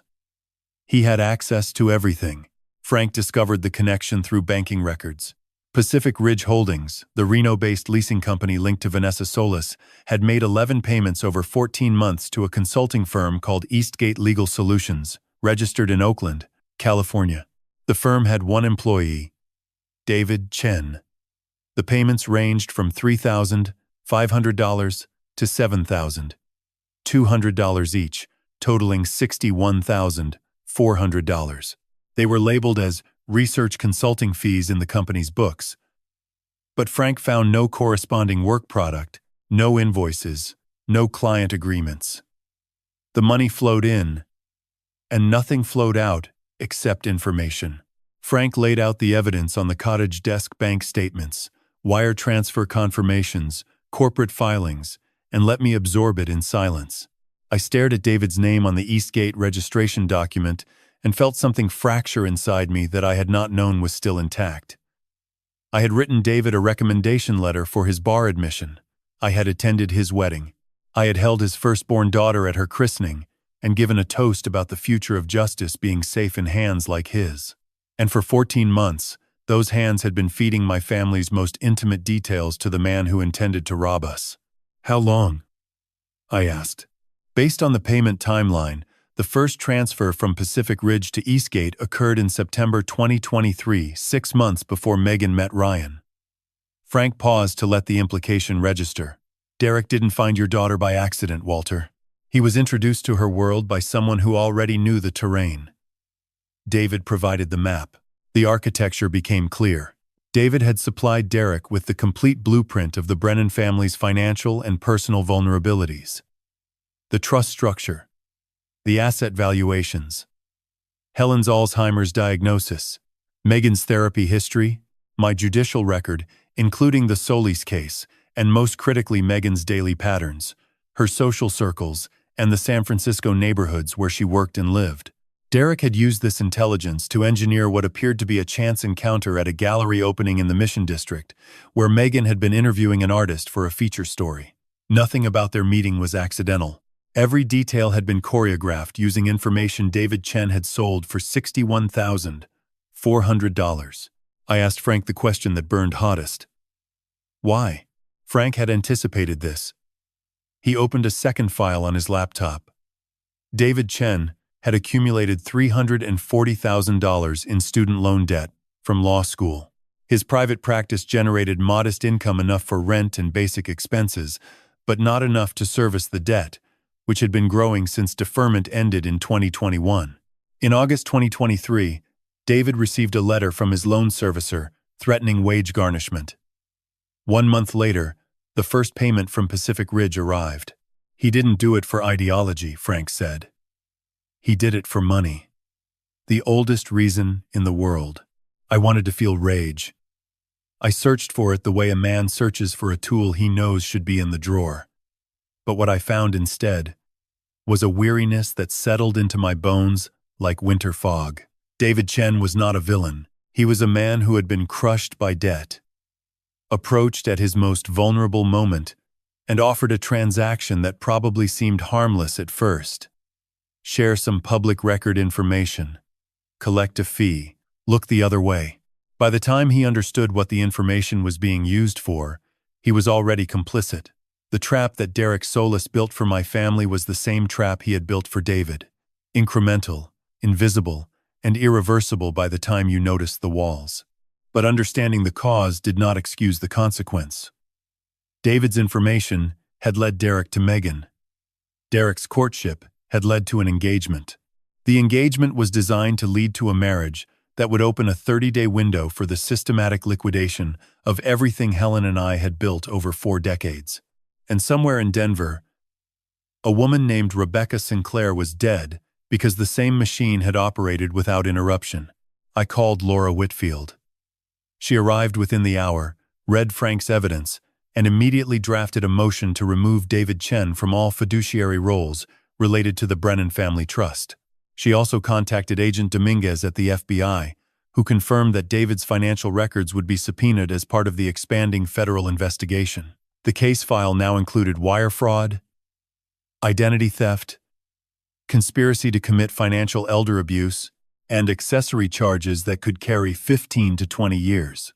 Do we confront him? I asked Laura. Not yet, she said. If David knows we've found him, he alerts Derek. If Derek runs, we lose the chance to catch Vanessa and dismantle the entire network. David stays in place. He continues to believe he's invisible. Frank agreed. We use him, he said. David is still feeding information to Derek's operation. We control what he sees. He's 7. He's in hair. End of. We feed him specific details about the wedding plans, details that are slightly altered. If those altered details appear in Derek's behavior or communications, we confirm the pipeline and strengthen the federal case. It was a technique Frank called marked evidence, the investigative equivalent of marking bills in a ransom payment. We would give David access to a modified wedding timeline that showed the ceremony date shifted from December 14 to December 21. If Ryan subsequently adjusted his behavior or logistics to match the new date, we would have proof that the information pipeline was active and that David was the source. Laura revised the trust documents to reflect the altered timeline and ensured that David received the updated files through the normal administrative channels. We waited. 3 days later, Megan called from San Francisco. Ryan had casually mentioned over dinner that he heard the wedding might be pushed to the 21st. He said he overheard it from the caterer. There was no caterer involved in scheduling. The marked evidence had traveled from Laura's office to David's screen to Derek's ear in 72 hours. The pipeline was confirmed. The insider was sealed. That night I sat alone in the study with the case file open before me. I turned to the page where I had listed the names of Derek's victims and added a new entry at the bottom, separated from the others by a thin line. David Chen, victim and accomplice. It was an unusual designation for a case file, but the law had taught me that human beings rarely fit into clean categories. People were not either guilty or innocent. They were both, in varying proportions, shaped by circumstances they sometimes chose and sometimes merely endured. Helen would have understood this. She always saw the full portrait where I saw only the frame. I closed the file and looked out the window. The estate was dark except for the single light burning in the guest cottage where Frank Murdoch was still working, still tracing the architecture of a revenge that had been 20 years in the making. 12 days until the wedding. The trap was set, but I was no longer certain who had built it first. Derek, or me. 21 years ago, in a federal courtroom. 10 days before the wedding, Agent Rachel Dominguez convened a meeting in a windowless conference room at the FBI's San Francisco field office on Golden Gate Avenue. The room smelled of stale coffee and industrial carpet cleaner. A long table occupied the center, surrounded by 8 chairs. On the wall, a whiteboard displayed photographs, timelines, and a web of connecting lines that resembled the root system of a very old tree. I recognized every name on that board. Some I had known for decades. One I had sentenced to die in a prison cell. Present in the room were Agent Dominguez, her deputy special agent Marcus Liu, Frank Murdoch, Laura Whitfield, and me. Megan was not invited. Dominguez had insisted on this operational security required that the subject's immediate environment remain undisturbed, and Megan's presence at an FBI field office carried too great a risk of detection. I agreed, though the decision cost me something I could not articulate. Dominguez opened the briefing with a summary of the case as it stood. The federal investigation, now designated Operation Portcullis, had confirmed the following. Derek Solis, operating under the alias Ryan Caldwell, had conducted at least 4 prior financial fraud schemes targeting high-net-worth families through romantic infiltration. Confirmed victims included a Phoenix real estate developer, $1.2 million, 2015, the Sinclair ranching family in Denver, $2.8 million, 2017, Dr. Howard Garrett's family in Atlanta, $4.1 million, 2019, and an as-yet unidentified victim in Houston, estimated $900,000, 2021. Total confirmed losses exceeded $9 million. Vanessa Solis, operating under the alias Vanessa Caldwell, had served as the operational infrastructure for all 4 schemes, establishing shell companies, managing offshore banking channels, and coordinating exit logistics through Mexico City. David Chen had served as the intelligence source for the current operation targeting the Brennan family, receiving $61,400 in payments over 14 months. Dominguez clicked to a new slide. Here's what we don't have, she said. We don't have Derek and Vanessa in the act. The prior cases are circumstantial shell company registrations, banking patterns, witness statements from victims who never saw the perpetrators again. None of the previous victims can make a positive identification. Derek changes his appearance between operations. Vanessa has never been photographed. She paused. If we arrest them now, a competent defense attorney dismantles this case in 18 months. We need them caught in the execution of the current scheme. She outlined the plan. The wedding would proceed as scheduled on December 14 at the Brennan estate in Napa Valley. 70 guests had been invited. Among them, 12 would be undercover FBI agents posing as family friends, former colleagues, and vineyard acquaintances. The ceremony would take place in the Olive Grove. The reception would follow in the main house. During the reception, Laura Whitfield would present the trust modification documents that Derek had been maneuvering toward the papers that would add Ryan Caldwell as co-trustee of the Brennan Family Trust with full signatory authority. We let him sign, Dominguez said. The moment his pen touches that document, he commits federal wire fraud, identity theft, and conspiracy to commit financial elder abuse in real time, on camera, in front of witnesses. We arrest him at the table. The room was silent. I looked at the whiteboard, at the photograph of Derek Solis that Frank had obtained from the Maricopa County warrant file. It was an old image, 8 years old, at least, and showed a younger man with close-cropped hair and a guarded expression. The man I knew as Ryan Caldwell wore his hair longer, smiled easily, and carried himself with the relaxed confidence of someone who had never been caught. But the eyes were the same. Dark, watchful, calculating the distance between where he stood and every available exit. "What about Vanessa?" Frank asked. Dominguez nodded. "We've traced her to a rental property in Sonoma, 20 minutes from the estate. She arrived 3 days ago. We believe she's preparing the extraction infrastructure. Offshore transfer authorizations, travel documents, and a vehicle staged for the drive to a private airfield near Santa Rosa. On the night of the reception, a second team will execute a simultaneous arrest at the Sonoma location." Laura raised a concern. "The trust documents. If I present them and Derek signs, there's a window, however brief, where those documents are technically valid. If something goes wrong with the arrest, if there's a delay, he could theoretically initiate transfers before we stop him." Dominguez had anticipated this. "The documents will be real in appearance, but contain a embedded clause that renders them void. A jurisdictional error that Laura will build into the language. Even if Derek somehow transmitted the signed documents to an offshore banking correspondent, the clause would invalidate any transfer. It's a legal failsafe." Laura nodded slowly. I watched her face and recognized the expression, the same focused calculation I had seen during hundreds of courtroom proceedings. She was already drafting the language in her mind, testing it for vulnerabilities, the way a locksmith tests a lock by trying to pick it. Frank raised the second critical question. "David Chen. When do we take him?" "After the wedding arrests," Dominguez said. "David is a cooperating witness, whether he knows it or not. The marked evidence test confirmed his role. We arrest him the morning after the reception and offer him a cooperation agreement. His testimony corroborates the entire network, the payment pipeline, the information flow, the timeline of Derek's preparation. Without David, we have a strong case. With David, we have an unbreakable one." I listened to these people, the agent, the investigator, the attorney, discuss the disassembly of a scheme that had been designed to destroy my family, and I felt a strange duality that I had experienced only once before in my career.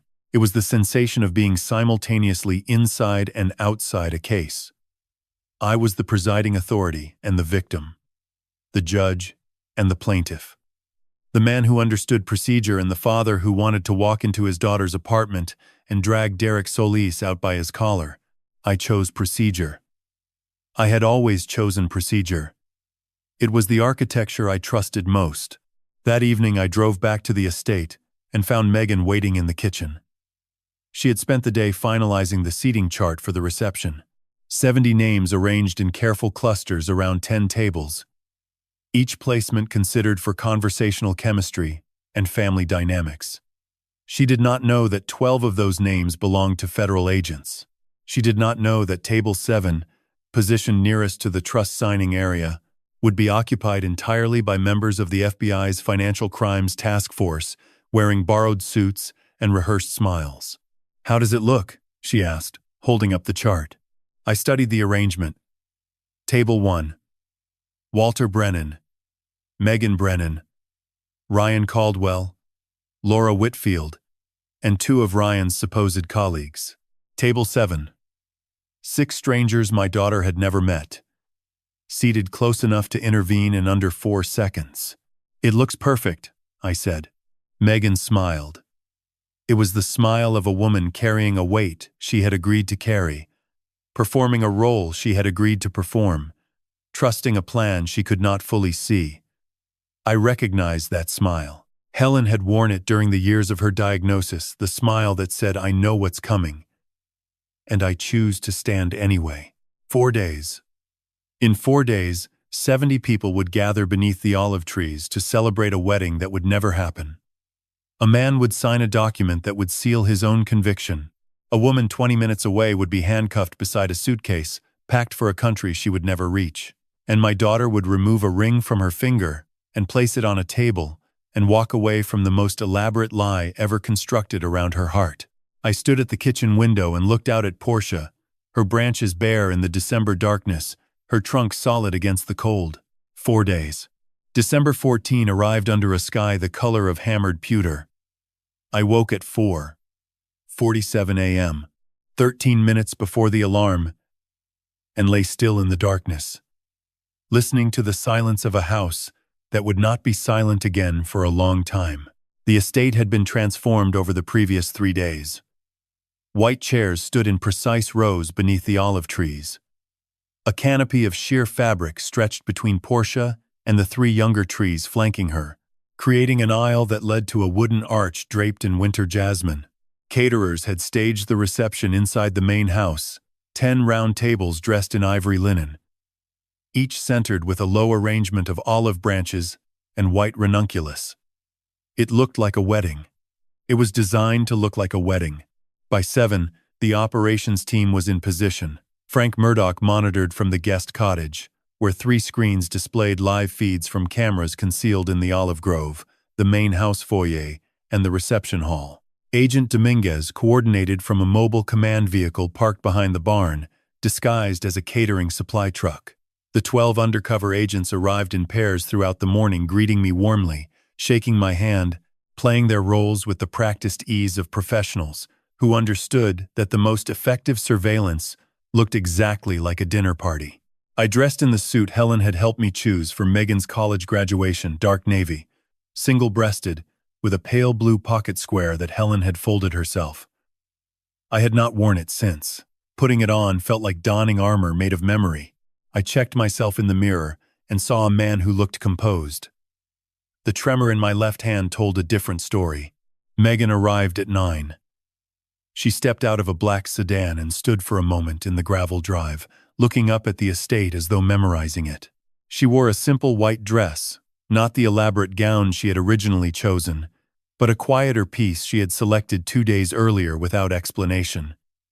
I understood. She was not dressing for a celebration. She was dressing for an ending. We stood together in the kitchen. The same kitchen where Helen had taught her to make olive tapenade when she was 11. And Megan held both my hands. "Are you ready?" I asked. "I've been ready since the night I found the notebook," she said. Ryan arrived at 10:30. He emerged from a rented Mercedes wearing a charcoal suit and a smile so perfectly calibrated that it could have been measured with an instrument. He embraced Megan, kissed her forehead, shook my hand, and told me he was the luckiest man alive. I smiled back. Somewhere behind the barn, Rachel Dominguez was listening to every word through a microphone concealed in the olive branch centerpiece on table 1. The ceremony began at noon. 70 guests sat in the white chairs beneath the canopy. A string quartet played Pachelbel's Canon, Helen's favorite, which Megan had insisted upon. I walked my daughter down the aisle of crushed gravel and winter grass, her hand resting lightly on my arm, and delivered her to a man whose real name she knew and whose real intentions she carried like a stone in her chest. The officiant, a retired county clerk named Pastor James Whitmore, who was genuinely unaware of the operation, conducted a brief, traditional ceremony. Vows were exchanged. I watched Derek Solis promise to love, honor, and protect my daughter. And I listened for the crack in his voice, the flicker in his eye, the microscopic failure of performance that would betray the machinery beneath the mask. There was none. He was flawless. And that perfection was the most damning evidence of all. The reception moved indoors at 1:30. Guests circulated through the main house, glasses of Napa Cabernet in hand. Conversation flowing with the easy rhythm of people who believed they were witnessing joy. Table 7 was occupied by 6 agents who laughed at each other's rehearsed anecdotes and complimented the wine with convincing enthusiasm. I watched them from table 1 and thought about how much of human life depends on performance.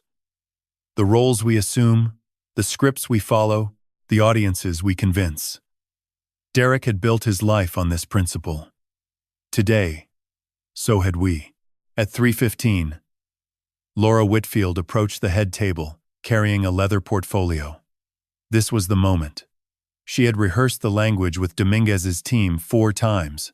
She leaned toward Derek and said, in a voice loud enough for the table but casual enough to seem routine, "Ryan, while we have everyone together, I thought we might handle the trust paperwork. Walter and I discussed it, and we agreed this would be a nice time to formalize your co-trustee status. A wedding gift. Of sorts. Derek's eyes widened by exactly 2 millimeters. I measured it. In 34 years of observing witnesses, I had learned to read the involuntary language of the face.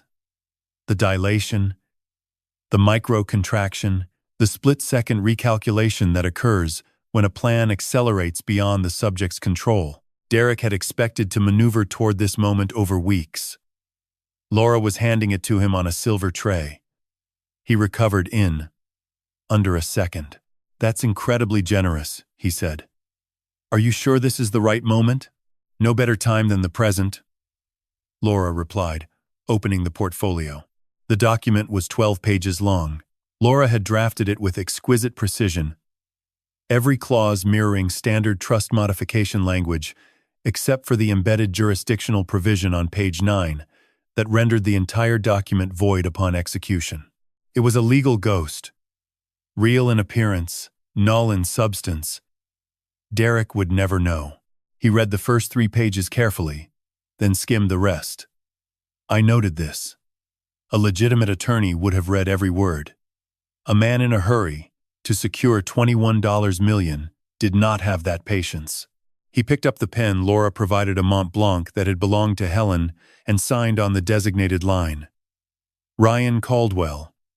In confident, flowing script, Laura countersigned as witness. I signed as grantor. The document was complete. Derek smiled at Megan. To our future, he said, and raised his glass. Beneath the table, Laura pressed a single button on her phone. The signal traveled to the command vehicle behind the barn. What happened next took 11 seconds. I counted them the way I had counted the silence on Frank's phone line weeks earlier. Each second, distinct, weighted, irreversible. Second one. Agent Dominguez's voice came through the concealed earpieces of all 12 undercover agents simultaneously. Second 3.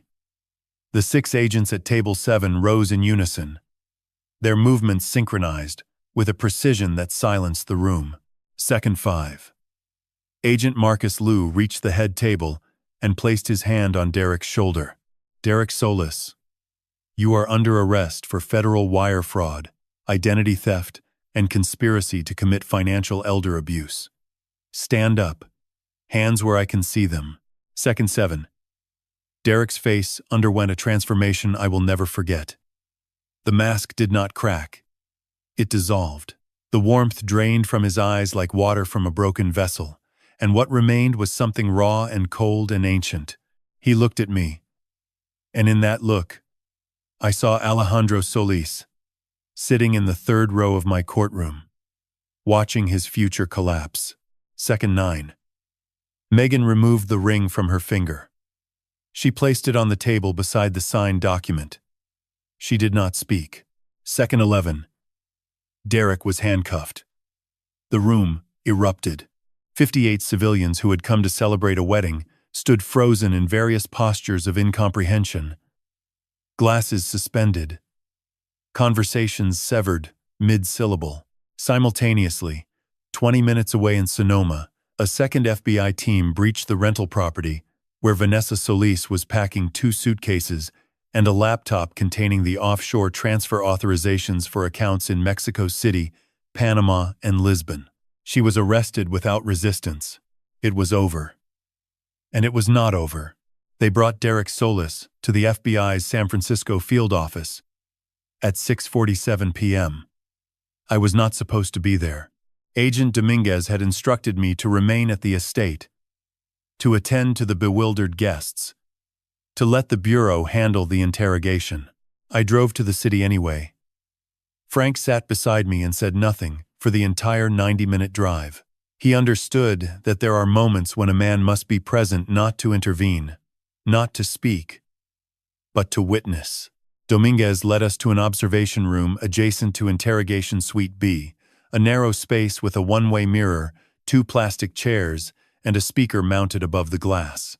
On the other side, Derek Solis sat handcuffed to a steel table under fluorescent lights. He had removed his suit jacket. His tie was gone. For the first time since I had known him, he looked like what he was, a man who had run out of costumes. Agent Marcus Liu conducted the interrogation. He laid out the evidence methodically, each fact placed precisely, each connection mortared to the next. The Phoenix Scheme, 2015. The Sinclair Family, 2017. Rebecca Sinclair's death. Dr. Garrett in Atlanta, 2019. The Houston Operation, 2021. The payments to David Chen. The Moleskine Notebook. The Shell Companies. The signed trust document that Derek believed had transferred co-trustee authority but which, due to Laura's embedded clause, was legally void. Liu built the wall brick by brick until there was nowhere left to stand. When Liu finished, Derek was silent for 41 seconds. His jaw worked as though chewing words he had not yet decided to speak. Then something shifted in his posture, a release of tension in his shoulders, a lowering of his chin, and I recognized it immediately. I had seen it hundreds of times from the bench. The moment a defendant stops fighting the evidence and begins fighting for meaning. "I want to make a statement," Derek said. What followed was not a defense. It was the testimony of a man who had carried a story for 21 years and finally found a room willing to hear it. "My father was the best man I ever knew.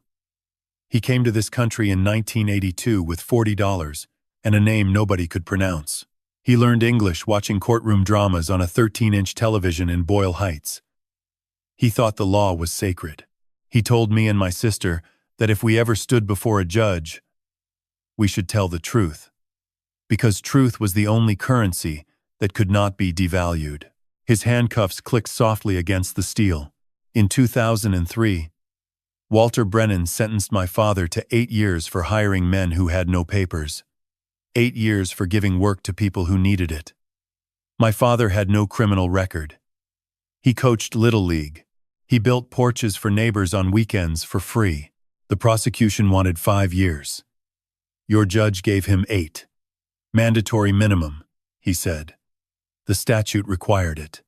Derek's voice tightened. My father died 14 months later in Victorville. Heart attack. Alone. The guards found him on a concrete floor at 3 a.m. He was 47 years old. I stood 3 feet from the glass.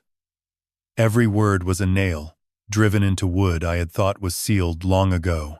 I sat in that courtroom every day. 3rd row, behind the defense table. I watched your judge read the sentence from a piece of paper. He didn't look at my father. He looked at the document. When it was done, he closed the folder and poured himself a glass of water. My father walked out in shackles, and Judge Brennan moved to the next case. I remembered the glass of water. I remembered reaching for it because my throat was dry. I had not thought about that gesture in 21 years. Derek Solis had thought about it every day. My mother worked 2 jobs after that. Cleaned offices at night, sorted mail during the day.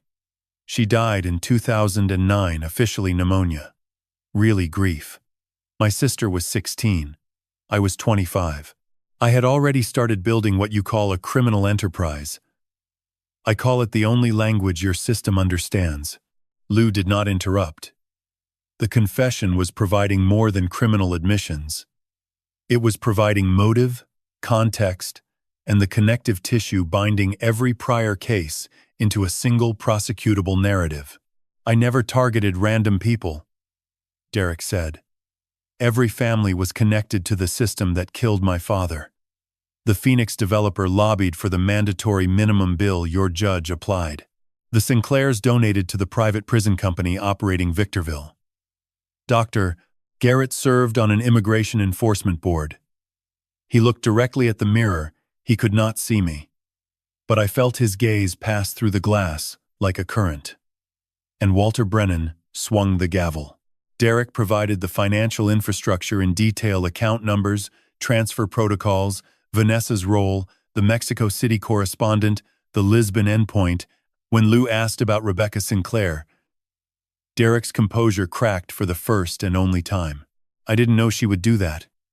His voice dropped to a register I had never heard, raw, unguarded, human. I took their money. I didn't take her life. She did that herself. And I carry it. Every day. The interrogation ended at 9:22 p.m.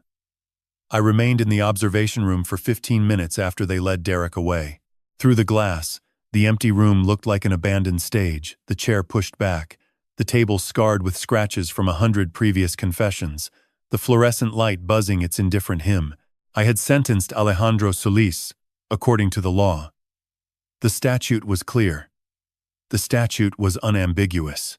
And a man had died on a concrete floor because I followed the statute, poured myself a glass of water, and moved to the next case. Helen's voice found me in that sterile room, as it always did. The real verdict is at home, Walter. But tonight, home felt very far away. David Chen was arrested at 7:15 the following morning. 2 FBI agents met him in the parking garage beneath his Oakland apartment building as he walked toward his car, carrying a leather messenger bag and a cup of coffee from the corner bodega. According to Frank, who monitored the arrest via a live feed from Agent Dominguez's team, David did not resist. He did not run. He set the coffee on the roof of his car, placed both hands on the hood, and said, "I was wondering when you'd come." The messenger bag contained a laptop, a portable hard drive, and a sealed envelope addressed to me. Inside the envelope was a single handwritten page, not a legal document, not a formal confession, but a letter. Frank delivered it to me that afternoon. I read it standing in the kitchen, the same kitchen where Helen had once made coffee every morning at 6:15. The same kitchen where Megan had shown me the seating chart 4 days earlier. "Judge Brennan, I know this letter doesn't change anything. I know what I did. I provided information about your family to people who intended to cause harm. I did it for money, $61,400, to be precise, which I used to make 6 months of student loan payments. That is the price I put on your trust. I have calculated it many times, and each time, the number becomes more obscene.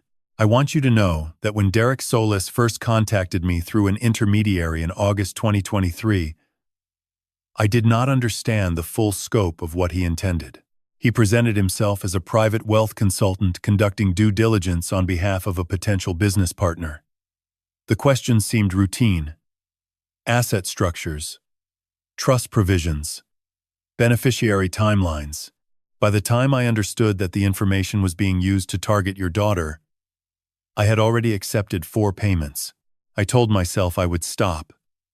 I did not stop.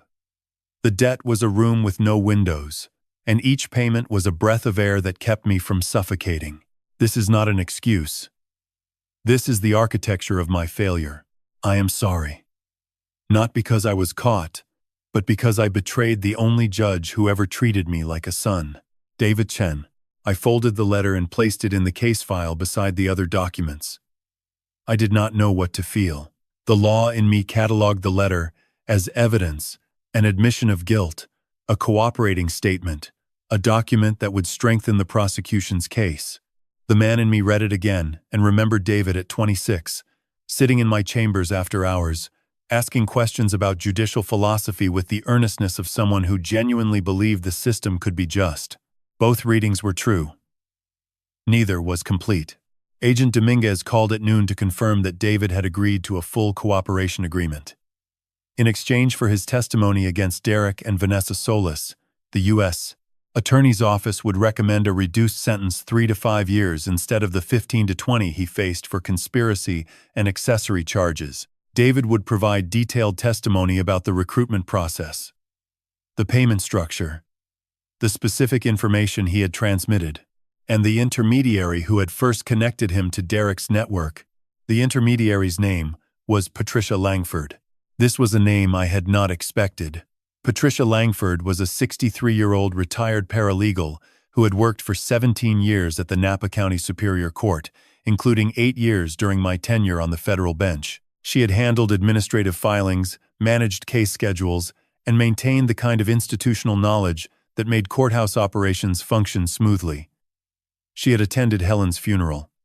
She had sent Megan a graduation card with a $50 bill inside. And she had introduced approached him at a legal networking event in Oakland in July 2023, and introduced him to a man she described only as someone who pays well for public information. Frank traced Patricia's financial records within 24 hours. She had received $28,000 in payments from a second shell company called Westridge Administrative Services, also registered in Nevada, also linked to Vanessa Solis. Patricia's role was recruitment. She identified individuals with access to target families and connected them to Derek's network. David Chen was not her first recruit. Frank found evidence of similar payments to a legal secretary in Phoenix and a medical records clerk in Denver, the same cities where Derek had previously operated. Patricia Langford was arrested at her home in Street Helena on December 16. She said nothing during the arrest and requested an attorney immediately. The network was unraveling. Derek Solis, Vanessa Solis, David Chen, Patricia Langford, 4 arrests in 72 hours. Agent Dominguez told me that the U.S. attorney was preparing a federal indictment that would consolidate all 4 cases, Phoenix, Denver, Atlanta, and Napa, into a single RICO prosecution.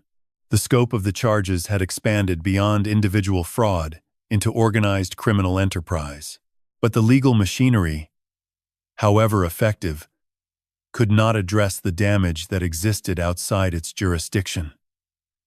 On the evening of December 16, I drove to San Francisco to see Megan. She was staying at a friend's apartment in the Sunset District. She could not return to the apartment she had shared with Derek. Not yet. Perhaps not ever. I found her sitting on the fire escape, wrapped in a blanket, watching the fog roll in from the Pacific. She did not look like a journalist. She did not look like the composed, fierce woman who had whispered 3 words at an engagement party and set an investigation in motion. She looked like someone who had been hollowed out and was waiting to see what would grow back in the empty space. "I keep thinking about the proposal," she said without turning around. "The restaurant overlooking the bay. The ring. The way he looked at me. I've replayed it 100 times. And I still can't find the seam. I can't find the moment where the performance began and the person ended. And that terrifies me more than anything, not that he lied, but that I genuinely cannot tell where the lie started." I sat beside her on the fire escape. The metal was cold through my coat. Below us, the city hummed its indifferent evening song traffic, voices, the distant clang of a cable car. "You couldn't tell because he was very good at what he did," I said. "And because you loved honestly. Those 2 things are not the same failure." She leaned her head against my shoulder. We sat like that for a long time, watching the fog erase the skyline building by building until only the blinking lights of the Bay Bridge remained a chain of small signals cutting through the gray, proof that something solid still existed beneath what had disappeared. I thought about David Chen's letter, the architecture of my failure. I thought about Derek's confession, the only language your system understands. I thought about Alejandro Solis on a concrete floor at 3 a.m., and I thought about Helen, who had spent the last lucid years of her life telling me that the real verdict was always at home. The fog reached the fire escape. Megan closed her eyes. I stayed. The federal trial began on the 3rd of March 2025 in the United States District Court for the Northern District of California. It lasted 11 days. I attended every session not as a judge, not as a witness, but as a man sitting in the gallery with his daughter, watching the system he had served for 34 years process the consequences of a case that had begun in his own courtroom 2 decades earlier. The prosecution, led by Assistant U.S. Attorney Diana Reeves, presented a RICO case that spanned 4 states, 5 aliases, 9 shell companies, and 21 years of calculated deception. The evidence was comprehensive and devastating. Bank records traced $9.4 million in stolen assets across offshore accounts in Mexico City, Panama, the Cayman Islands, and Lisbon. Corporate filings documented the creation and dissolution of shell entities designed to exist just long enough to move money before vanishing. Testimony from victims' families, the Phoenix developer, Dr. Fermains, Garrett's son, and the father of Rebecca Sinclair, provided the human architecture of suffering that no financial spreadsheet could capture. Rebecca Sinclair's father, Thomas, was 71. He walked to the witness stand with the slow, deliberate gait of a man carrying something heavier than his body. He spoke for 9 minutes. He described his daughter's childhood on the ranch, the horses she named after constellations, the veterinary school applications she filled out at the kitchen table, the phone call she made on the night Marcus Webb disappeared, when she told her father that she felt like someone had removed the floor beneath her and she was falling through a house that no longer existed. He described finding her in the barn. He described the silence that followed. Not the absence of sound, but the presence of a void that had replaced his daughter's voice in every room of his life. When Thomas Sinclair stepped down from the stand, the courtroom was silent. Megan gripped my hand. I felt the bones of her fingers against mine and understood that she was holding on not just to me, but to the version of her future that had almost been erased. Derek Solis declined to testify. His attorney, a federal public defender named Martin Quill, presented a mitigation case centered on Alejandro Solis's death in custody and the cascading trauma that followed Maria's decline. Derek's radicalization, the transformation of grief into a methodology of revenge. Quill called a forensic psychologist who testified that Derek exhibited markers consistent with complex post-traumatic stress, compounded by prolonged moral injury. The psychologist described Derek's criminal career not as opportunism, but as a sustained trauma response. A distinction that carried clinical weight, but did not alter the legal calculus. I listened to the mitigation testimony with the particular discomfort of a man hearing his own actions described as the inciting incident in someone else's tragedy. Every reference to Alejandro's sentencing was a reference to me. Every mention of the mandatory minimum was an indictment of the judicial philosophy I had applied without deviation for 3 decades. I had believed in the architecture of the law, its symmetry, its predictability, its promise that equal application produced equal justice. Sitting in that gallery, I understood for the first time that architecture without mercy was just a beautiful building with no doors. Vanessa Solis was tried as a co-conspirator. The evidence against her was overwhelming. The laptop seized in Sonoma contained detailed records of every financial transaction across all 4 operations, correspondence with offshore banking contacts, and a spreadsheet tracking victims' assets with the clinical precision of an accountant auditing a corporation. Her attorney argued that Vanessa had been coerced by her older brother, manipulated by shared grief, and denied agency by circumstances beyond her control. The jury deliberated for 6 hours and rejected the defense. David Chen testified for the prosecution under his cooperation agreement. He appeared in court wearing a gray suit that hung loosely on a frame that had lost 15 pounds since his arrest. He answered every question with the mechanical precision of a man who had rehearsed his testimony not for performance but for penance. He described the recruitment by Patricia Langford, the escalating payments, the specific documents he had provided, trust valuations, medical directives, state amendments, and the moment he realized the information was being used to target Megan. When Diana Reeves asked why he had not stopped at that point, David was quiet for 7 seconds. Because stopping meant facing the debt, he said. And facing the debt meant admitting that 3 years of law school and a clerkship with a federal judge had left me unable to pay my rent. I chose silence over shame. That was my verdict. Patricia Langford pleaded guilty before trial in exchange for a reduced sentence. Her testimony corroborated David's account and revealed the recruitment infrastructure, a network of financially vulnerable legal professionals identified through public debt records and professional databases. She had recruited 7 individuals across 4 states over a period of 6 years. 3 of them had provided information that directly enabled Derek's operations. The sentencing hearing took place on the 14th of April 2025. Judge Catherine Marsh presided. I sat in the 3rd row, the same row where a 19-year-old Derek Solis had once watched his father receive a sentence from a judge who did not look up from the page. I chose the row deliberately. I wanted to feel what he had felt. I owed him that much. Derek Solis received 17 years in federal prison. Vanessa Solis received 10 years. David Chen received 4 years, reduced from the statutory maximum under the terms of his cooperation agreement. Patricia Langford received 5 years. When Judge Marsh read Derek's sentence, I watched his face. He stood straight, hands clasped in front of him, eyes forward. He did not flinch. He did not speak. But as the marshals led him toward the side door, he turned his head and looked directly at me. The look lasted perhaps 2 seconds. It contained no rage, no triumph, no plea. It was the look of a man acknowledging another man across a distance that neither law nor revenge could bridge.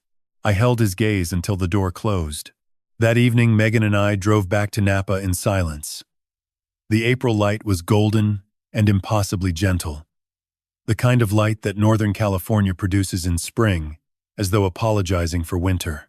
The olive grove was in early bloom. Small white flowers clustering along branches that had been bare 4 months earlier when federal agents stood among them, pretending to celebrate a wedding. Megan parked the car and walked directly to Portia. She placed her hand on the trunk the way Helen used to palm flat, fingers spread, as though checking the tree's pulse. She stood there for a long time. "Mom would have forgiven him," she said finally. "Not for what he did to us. For what happened to his father." I thought about this. Helen had possessed a capacity for mercy that I had always admired and never fully understood. She saw people where I saw cases. She heard stories where I heard arguments. She would have read Derek's confession and wept not for us, not for him, but for the space between justice and compassion where most of human suffering lives unaddressed. "Yes," I said. She would have. The olive blossoms caught the last light and held it. Briefly, before the sun dropped behind the western ridge. On a Saturday morning in August 2025, I drove to Victorville. I had not planned the trip. I had not told Megan or Frank or Laura. I woke at 4:30, dressed in the dark, and drove south through the Central Valley, in a silence broken only by the hum of the engine and the occasional passage of long-haul trucks heading toward Los Angeles. The drive took 6 hours. I did not stop for coffee. I did not turn on the radio. Some journeys require the full weight of their own silence. The Federal Correctional Complex at Victorville sits on a flat expanse of high desert northeast of San Bernardino, surrounded by creosote bush and dust, and a sky so wide it makes a man feel both infinite and insignificant. I parked in the visitor's lot and sat in the car for 20 minutes, watching heat shimmer rise from the asphalt. Somewhere inside those walls, 22 years earlier, Alejandro Solis had died on a concrete floor at 3 a.m., while the judge who put him there slept in a 4-bedroom house in Napa Valley beneath a ceiling fan that hummed a lullaby neither of them deserved. I did not go inside. There was no one to visit, no form to fill, no name to register. I had come to stand in the place where the first domino fell, not to seek forgiveness, because forgiveness was not mine to claim, but to acknowledge that the chain of events that nearly destroyed my daughter's life had begun with a sentence I delivered from a leather chair in an air-conditioned courtroom while a 19-year-old boy watched from the third row. I stood in the parking lot for 1 hour. Then I drove home. The estate had changed since December. Not structurally, the house, the barn, the olive press, all stood as they had for decades, but in the quality of its silence. Before the trial, the silence had been tense, watchful, the silence of a place holding its breath. Now it was something gentler. The silence of aftermath. The silence of a house learning to exhale. Megan had moved back in March. She left her San Francisco apartment without ceremony, packed 2 suitcases, loaded her car, and arrived at the estate on a Tuesday evening with her laptop, her journalism files, and a cardboard box containing every notebook she had filled during the investigation. She set up a workspace in the room that had been Helen's studio, the room where Helen had painted watercolors of the olive grove during the early years of her diagnosis, when her hands still remembered what her mind was beginning to forget. Megan was writing. Not the investigative journalism she had practiced for 8 years, but something different, a long-form narrative account of the case, from the engagement party to the sentencing, told through the voices of every person the scheme had touched. She interviewed Thomas Sinclair, who invited her to the ranch in Douglas County, and showed her the barn where Rebecca had died, and the constellation chart Rebecca had drawn on the ceiling of her childhood bedroom, Orion, Cassiopeia, Ursa Major, in glow-in-the-dark paint that still shimmered faintly in the darkness. She interviewed Dr. Garrett's son, who described the months of family therapy that followed the Atlanta scheme and the slow, painful process of learning to trust professional advisors again. She interviewed Gloria Hernandez, the retired schoolteacher in Houston who had lost $340,000 and now lived in a one-bedroom apartment where she tutored neighborhood children for free because, she said, teaching was the only thing that nobody had stolen from her. Megan worked 12-hour days. She wrote with the focused intensity of someone who understood that the story was not about crime or punishment, but about the space between the territory where trust is broken and must be rebuilt, where justice is served and still feels incomplete, where a father sentences a man and a son spends 20 years constructing an elaborate cathedral of revenge that ultimately imprisons them both. I watched my daughter work and recognized something I had not expected. She was healing not by forgetting but by listening. Every interview, every transcript, every recorded conversation was a thread she wove into a fabric that gave the suffering a shape and shape. I was learning. Was the first step toward meaning. In June, I did something I had resisted for 22 years. I wrote a letter to the United States Sentencing Commission recommending a review of mandatory minimum guidelines in cases involving nonviolent first-time offenders with demonstrated community ties. The letter was 12 pages long.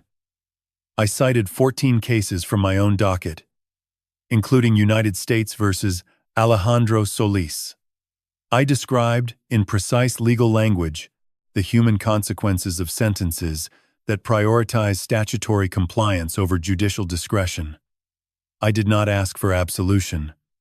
I asked for reform. Laura Whitfield reviewed the letter and added her signature. Frank Murdoch, who had spent 26 years enforcing federal law, read it twice and said, "It's about time, Walter." The letter was published in the Yale Law Journal the following month. It generated significant attention within the legal community, praise from defense attorneys and criminal justice reformers, criticism from prosecutorial associations and sentencing hawks. I read every response. The criticism did not trouble me. I had spent 34 years on the bench absorbing criticism. What troubled me was the praise. Because praise implied courage. And what I had done was not courageous. It was late. Alejandro Solis had been dead for 22 years. His son was serving 17. The letter should have been written in 2003, the morning after I poured that glass of water. On the last Saturday in August, Megan and I walked through the olive grove at sunset. The harvest was approaching the trees heavy with fruit, the air carrying that particular Napa Valley fragrance of warm earth and ripening olives that Helen had once described as the smell of patience rewarded. We walked slowly, without destination, following the rows toward Portia. The old tree stood as she always had, trunk scarred, branches spreading wide, roots gripping the soil with the tenacity of something that had decided, long ago, to outlast everything. Megan placed her hand on the bark. I placed mine beside hers. Our fingers did not touch, but the tree held us both. "I've been thinking about Mom's phrase," Megan said. "Weigh the evidence. The real verdict is at home." She looked at me. I used to think it meant that family matters more than work, but I don't think that's what she meant. "What do you think she meant?" Megan was quiet for a moment, her hand still on Portia's trunk, her face lit by the golden light that filtered through the canopy. "I think she meant that the real verdict is the one you live with. Not the one you deliver in a courtroom or read in a newspaper. The one that sits with you at the dinner table. The one that follows you to Victorville and stands with you in a parking lot for an hour. The one you carry." She paused. "The real verdict isn't a sentence, Dad. It's what you do after."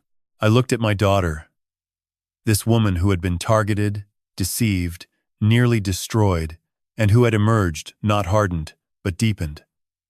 And I understood that Helen's lesson had taken 39 years to arrive, carried not by my wife's voice, but by my daughter's. The golden light held for another minute, then softened into amber. Then, into the quiet blue of early evening. Somewhere in the valley, a church bell rang not for a service, not for an occasion, but simply because it was the hour, and bells ring at the hour whether anyone is listening or not. We walked back to the house together. The kitchen light was on. The table was set for two. The olive oil was from last year's harvest, pressed from the fruit of trees that Helen had planted, that Derek had coveted, that the law had nearly failed to protect. I sat down. Megan sat across from me. We ate in the ordinary, sacred silence of two people who had weighed the evidence, delivered the verdict, and chosen together what came after.